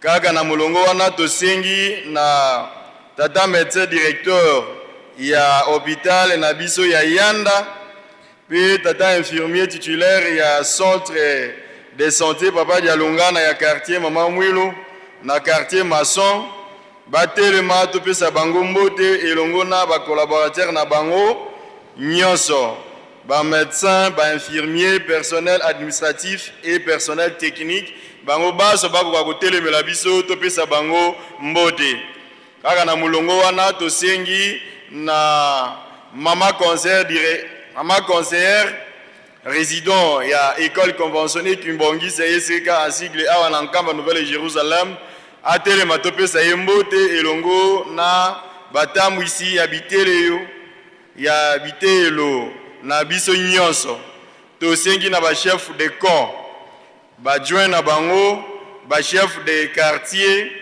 batelema baso to kwa kopesa bango mbote tosengi na bakengi balongi baselo batelema baso to koka kopesa bino mbote elongo na ba mama mafula donc ba veuve botelema to kwa kopesa bino mbote tosengi na fliki nzembo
topesa baboti na biso mbote ya lokumu pe ya esengo na komisa to abole na kombo ya tata maboko ezoyokana te ya mwana Molimo Centre tosengi boye na bandeko na biso bayekoli na école de formation biblique mama Mwilo ya Nkamba Nouvelle Jérusalem 179e promotion tout ça 79e promotion basilisa kilobi bazwaki pe ba brevet na bango boko ba kotelemela biso topesa bino mbote pe baso baleka na eteyelo ena batelema topesa bango mbote elongo na bandeko na biso ya Mandombe masono Mandombe donc écriture négro-africaine bako kwa kotelemela biso topesa bango mbote fliki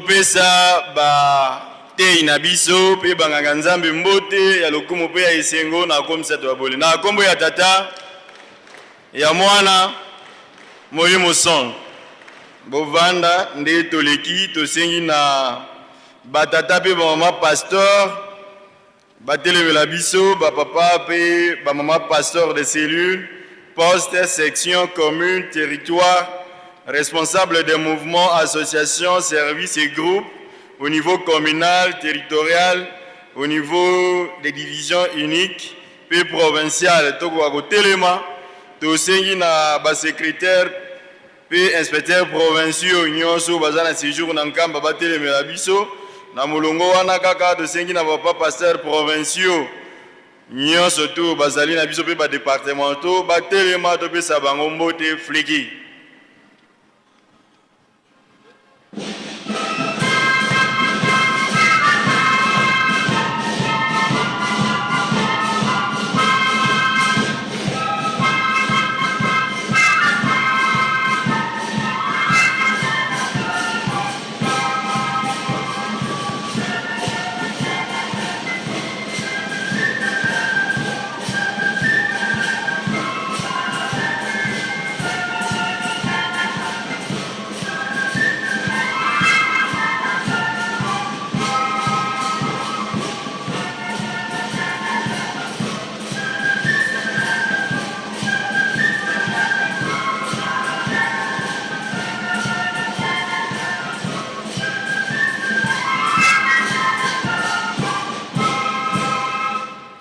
Topesa bambuta na biso mbote ya lokumu pe ya esengo na komisa to ya bole na kombo ya tata ya mwana Molimo Son tozalaka na esengo tata Molimo Son to papa Simon Kimbangu kianga na yebisaka biso ete soki toyambi baninga topepaka kopepa tozali kozongisela sata na fimbo oyo babelaki papa Simon Kimbangu kuna na Lubumbashi pe tobetaka maboko signe ya bolingo.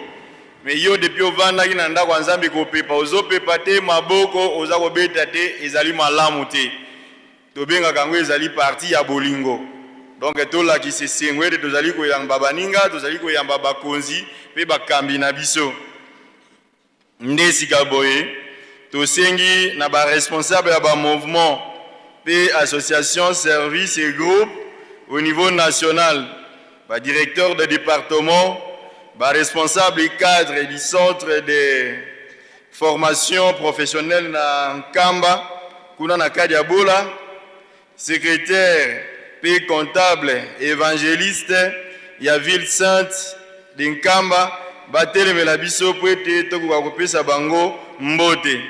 Tosengi pe na papa inspecteur ya ville sainte akwa kotelemela biso, tosengi na tata directeur général il y a imprimerie kimbangiste et elongo na personnel nyonso to administratif et technique kuna bako wa kotelemela biso topesa bango mbote tosengi pe na ba responsable ya ba mouvement association service au niveau général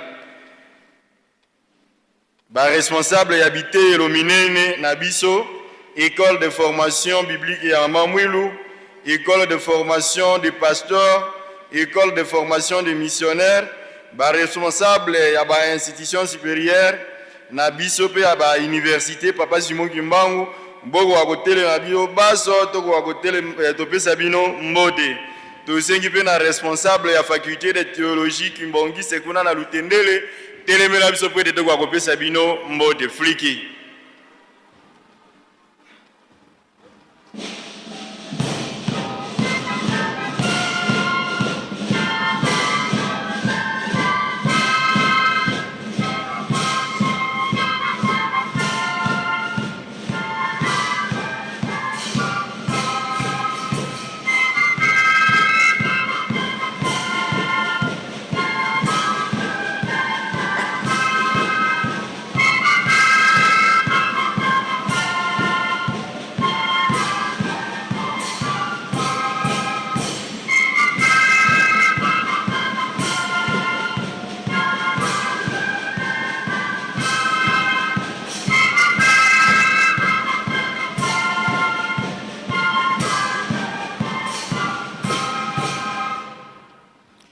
tokopesa bakonzi na biso minene mbote na komisa toyabole na kombo ya tata ya mwana Molimo Centre bamuta sika boye tokomi na eteni ya biso bakolo fete sika boye vu nombre ya ba invitation ekendeki pe na bato ba répondre tokokoka te kotanga ba kombo to ba invitation oyo totindaki na bato ba répondre avec tous les honneurs oyo eza digne ya baron na bino tosengi na ba invité na biso nyonso tu ya ba jeune ya mokili mobimba bokoka kotelemela biso à vos titres et grades respectifs tokoka kopesa bino mbote fliki.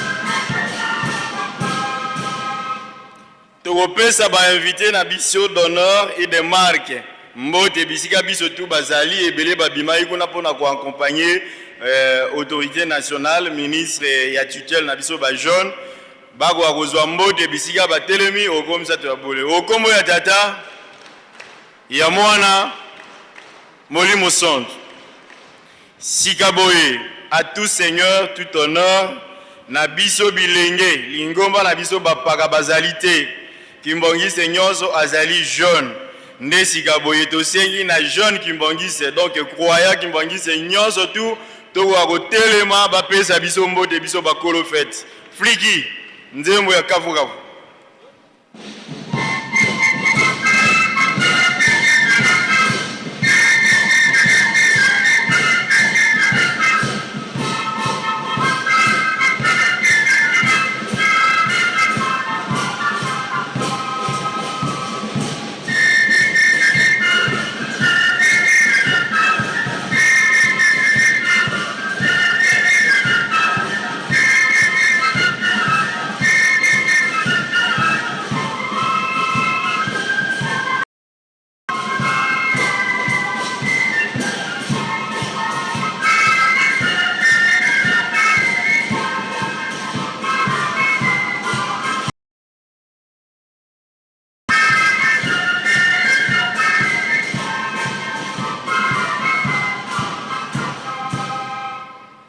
Kambo ya kokamwa tolobe te Kimbangise nyonso ata jeune ba jeune nyonso totelema ba mususu bavandi ba jeune Kimbangise nyonso totelema tozwa mbote ya lokumu mpe ya esengo ekokani na biso bakolo fete mokolo malelo na kombo tata mwana mpe Molimo Centre na kombo ya tata ya mwana Molimo Centre interpellation eba na biso toteleme biso baso ete tozali ba jeune nzoka nde tata Molimo Centre papa Simon Kimba okianga na lobi jeune nyonso esika nyonso tozali ata osalaka nyonso soki okotaka na rencontre ya mardi te ozali déserteur mokomona bisika tozali bato mosusu soki aye na nkamba akoti rencontre mais soki aza na paroisse na ye ya kozela kaka répétition to activité mosusu alobi wana eza ya bajeune eza ya UJK c'est comme si ye azali jeune te donc tobon wana toyoki interpellation na ministre ayo ete biso bajeune Kimbongise tozali espoir ya non seulement ya lingomba mais ya mokili donc vraiment tolanda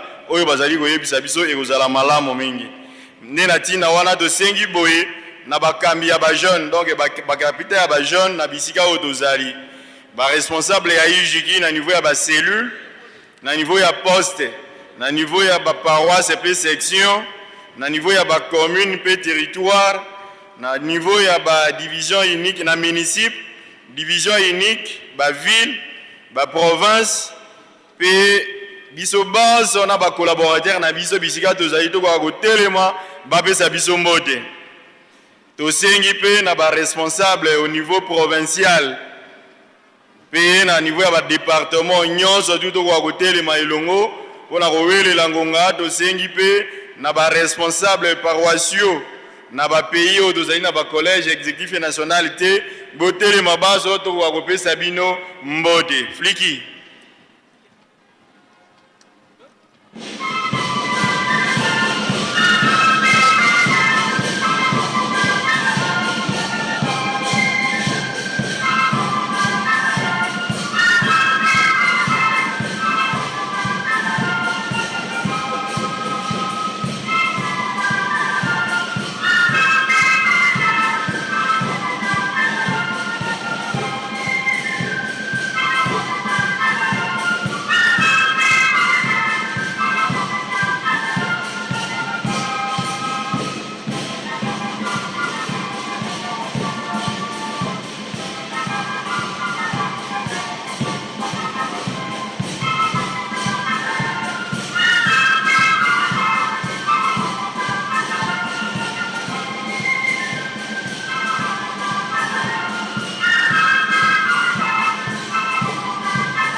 Tokopesa bakambi na biso mbote na komisa tobabule na kombo ya tata ya mwana Molimo Son nde sika boye toyebe te ndenge lingomba na biso esimbami na 3 Congo pe nkamba ijiki ezali pe ya marge te nde nesika wana lokola tomonaki autrefois ba usurpation du pouvoir na Brazza pe bongo na bongo moto asotoproclame kazali président tokobengela bino ba président national ya ijiki bomona bango pe boyeba bango ndenge bakokambaka biso nde tosengi na papa président national ya ijiki RDC papa Diacre Jean Didier Lokata azali médecin atelemela biso topesa ye mbote tosengi na papa président national ya ijiki RC papa révérend Germain Apa atelemela biso topesa ye mbote nde tosengi na papa président ya ijiki Angola papa révérend Stevo Antonio telema topesa yo mbote tosengi pe siko na papa président national ya ijiki Nkamba akomi désormais révérend papa révérend Léon Kisilumeso papa telema topesa yo mbote toujours dans cette perspective tomonaki président national ya Fliki ayaki elongo na biso azali papa Devos motwe na zola atelemela biso topesa ye mbote nde tosengi misike kuna na Fliki.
Tokopesa bakonzi na biso oyo bazali kokamba biso na banation na biso mbote na komisa tumene abule na kombo ya tata ya mwana Molimo Son bambuta bo akovanda nde sika boye tosengi na ba membre ya commission d'organisation ya festivité ya le 4 août 2026 bisika bazali parce que toyebe te bazali na musala d'arrache-pied bako kwa kotelemela biso topesa bango mbote nde dans cet ordre d'idée tosengi na ba membre ya ba différentes directions générales ya ba mouvement association services et plateformes et groupes ba membre ya ba différents comités élargis ya ba direction générale nyonso tu ya lingomba batelemela biso topesa bango mbote nde na mulongo wana tosengi pe na ba membre ya comité restreint il y a différentes directions générales batelemela biso pe topesa bango mbote.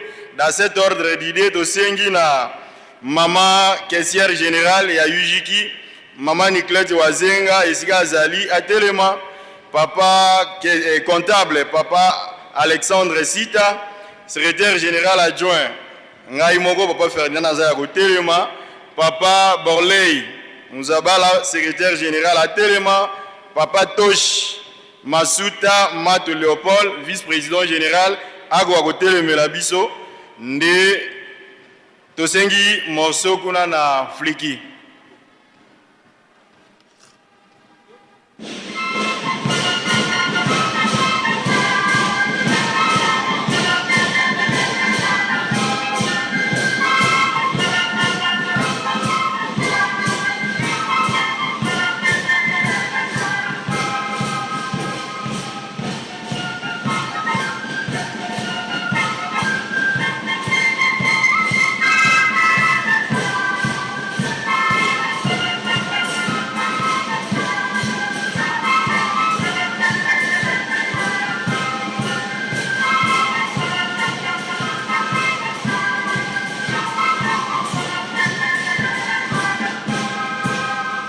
Topesa bakambi na biso na niveau ya ba direction générale nyonso tu ya Lingomba mbote na komisa tebabule na kombo ya tata ya mwana Molimo Son bokolimbisa biso tobosanaki ba boti na biso moko nde tosengi na bapapa pasteur oyo bazali ba encadreur ya ba jeune na bisika na bango pamba te note circulaire ya tata mokonzi ya bule ya 2007 elobi ete ba papa pasteur na bisika nyonso tous bozali na ba juridiction na bino bo encadraka ba jeune ndenge ngai na kosalaka yango na nkamba Nouvelle Jérusalem mais gomona na kake bisika mosusu ba papa pasteur bayaka na ba rencontre ya ba jeune ete donc bazali kotosa te mais belé batosaka pe belé ba accompagnaka na ba jeune na bangoti awa na nkamba na tina wana nde dosengi na ba papa pasteur nyonso tosenga na ba responsable ya UJiki oyo baye na ba pasteur na bango na butu ya lelo bakomisela biso bakombo na bango pour que topesa bango mbote lobi avec honneur na ndenge ba accompagner biso nde ba oyo mibale tozwaki kombo oyo nga moko na moni pe bimbangi na bango tosengi na papa révérend pasteur papa révérend Kike ya division unique ya ville ya Boma pardon akoka kotelemela biso topesa ye mbote tosengi pe na papa révérend Dina ya Mbanza Ngungu azali pe conseiller général ya UJiki aye ko accompagner ba jeune ba telema elongo na ba passer nyonso ba accompagner ba jeune na bango ba telema topesa bango mbote fliki.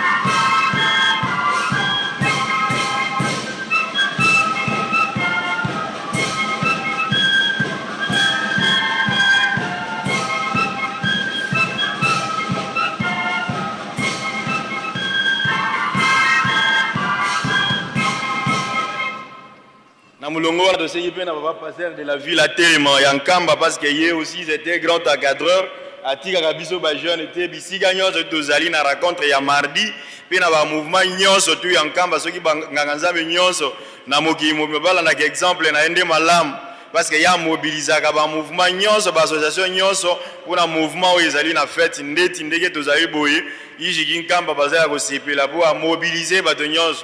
Alors topé sa bambuta na biso mbote ya lokumu pe ya esengo na komisa to abole na kombo ya tata ya mwana Molimo Son nde sikoyo mulai na ngai esuki awa tosengi na ba papa président généraux nyonso tu ya ba mouvement ba association ba service ba plateforme be ba groupe oyo baye ko accompagner papa président général ya UJiki bambuta bao bozali na temple pe baye bazali libanda bisika biso bozwami botelemela biso bana na bino to kwa kopesa bino mbote nde na tina wana tosengi pe na ba président général ya UJiki ezali moko ezali na moto moko oyo akorepresentaka ijiki na monde entier oyo azali interface ndenge règlement intérieur ya lingomba elobi entre cabinet ya tata mokonzi ya bule tata mokonzi ya bule libota esantu na bajeune ya mokili mobimba nde toseki na papa diacre Charles Konde Kisolokele atelemela biso to akopesa ye mbote elongo na bakolege na ye tosengi miziki na Afriki.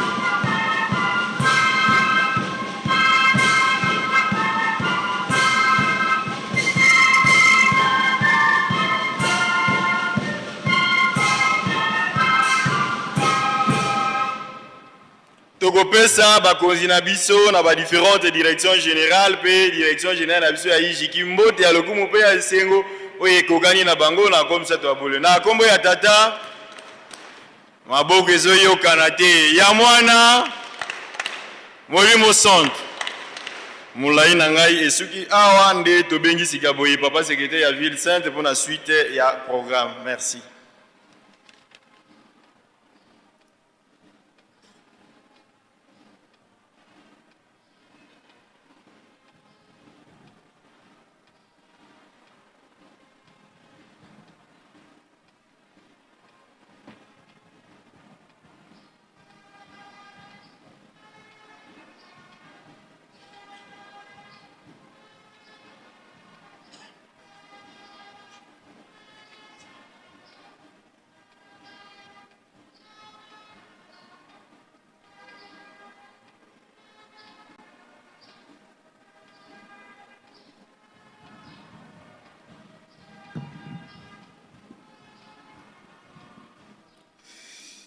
Na kombo ya tata mwana pe tata Molimo Centre tozali kokoba na kopesa na mbote pona bambuta na biso nde tosengi na bambuta na biso ba président délégué ya ba collège exécutif nano bisika nyonso bozwami bambuta botelema elongo na ba proche collaborateur na bino lingomba epesa bino mbote Fluki morceau de musique.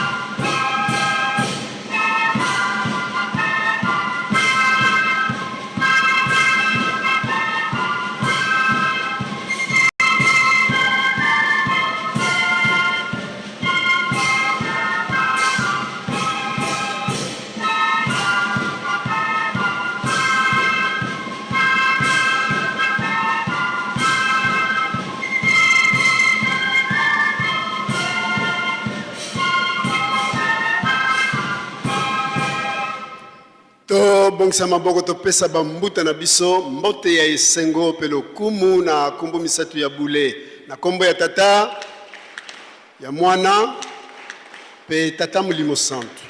Merci bambuta bokoki na bino kofanda to silisi bongo na kombo ya tata mwana tata Molimo Centre pe to bengi papa pasteur ya ville sainte pour la suite ya programme. Merci.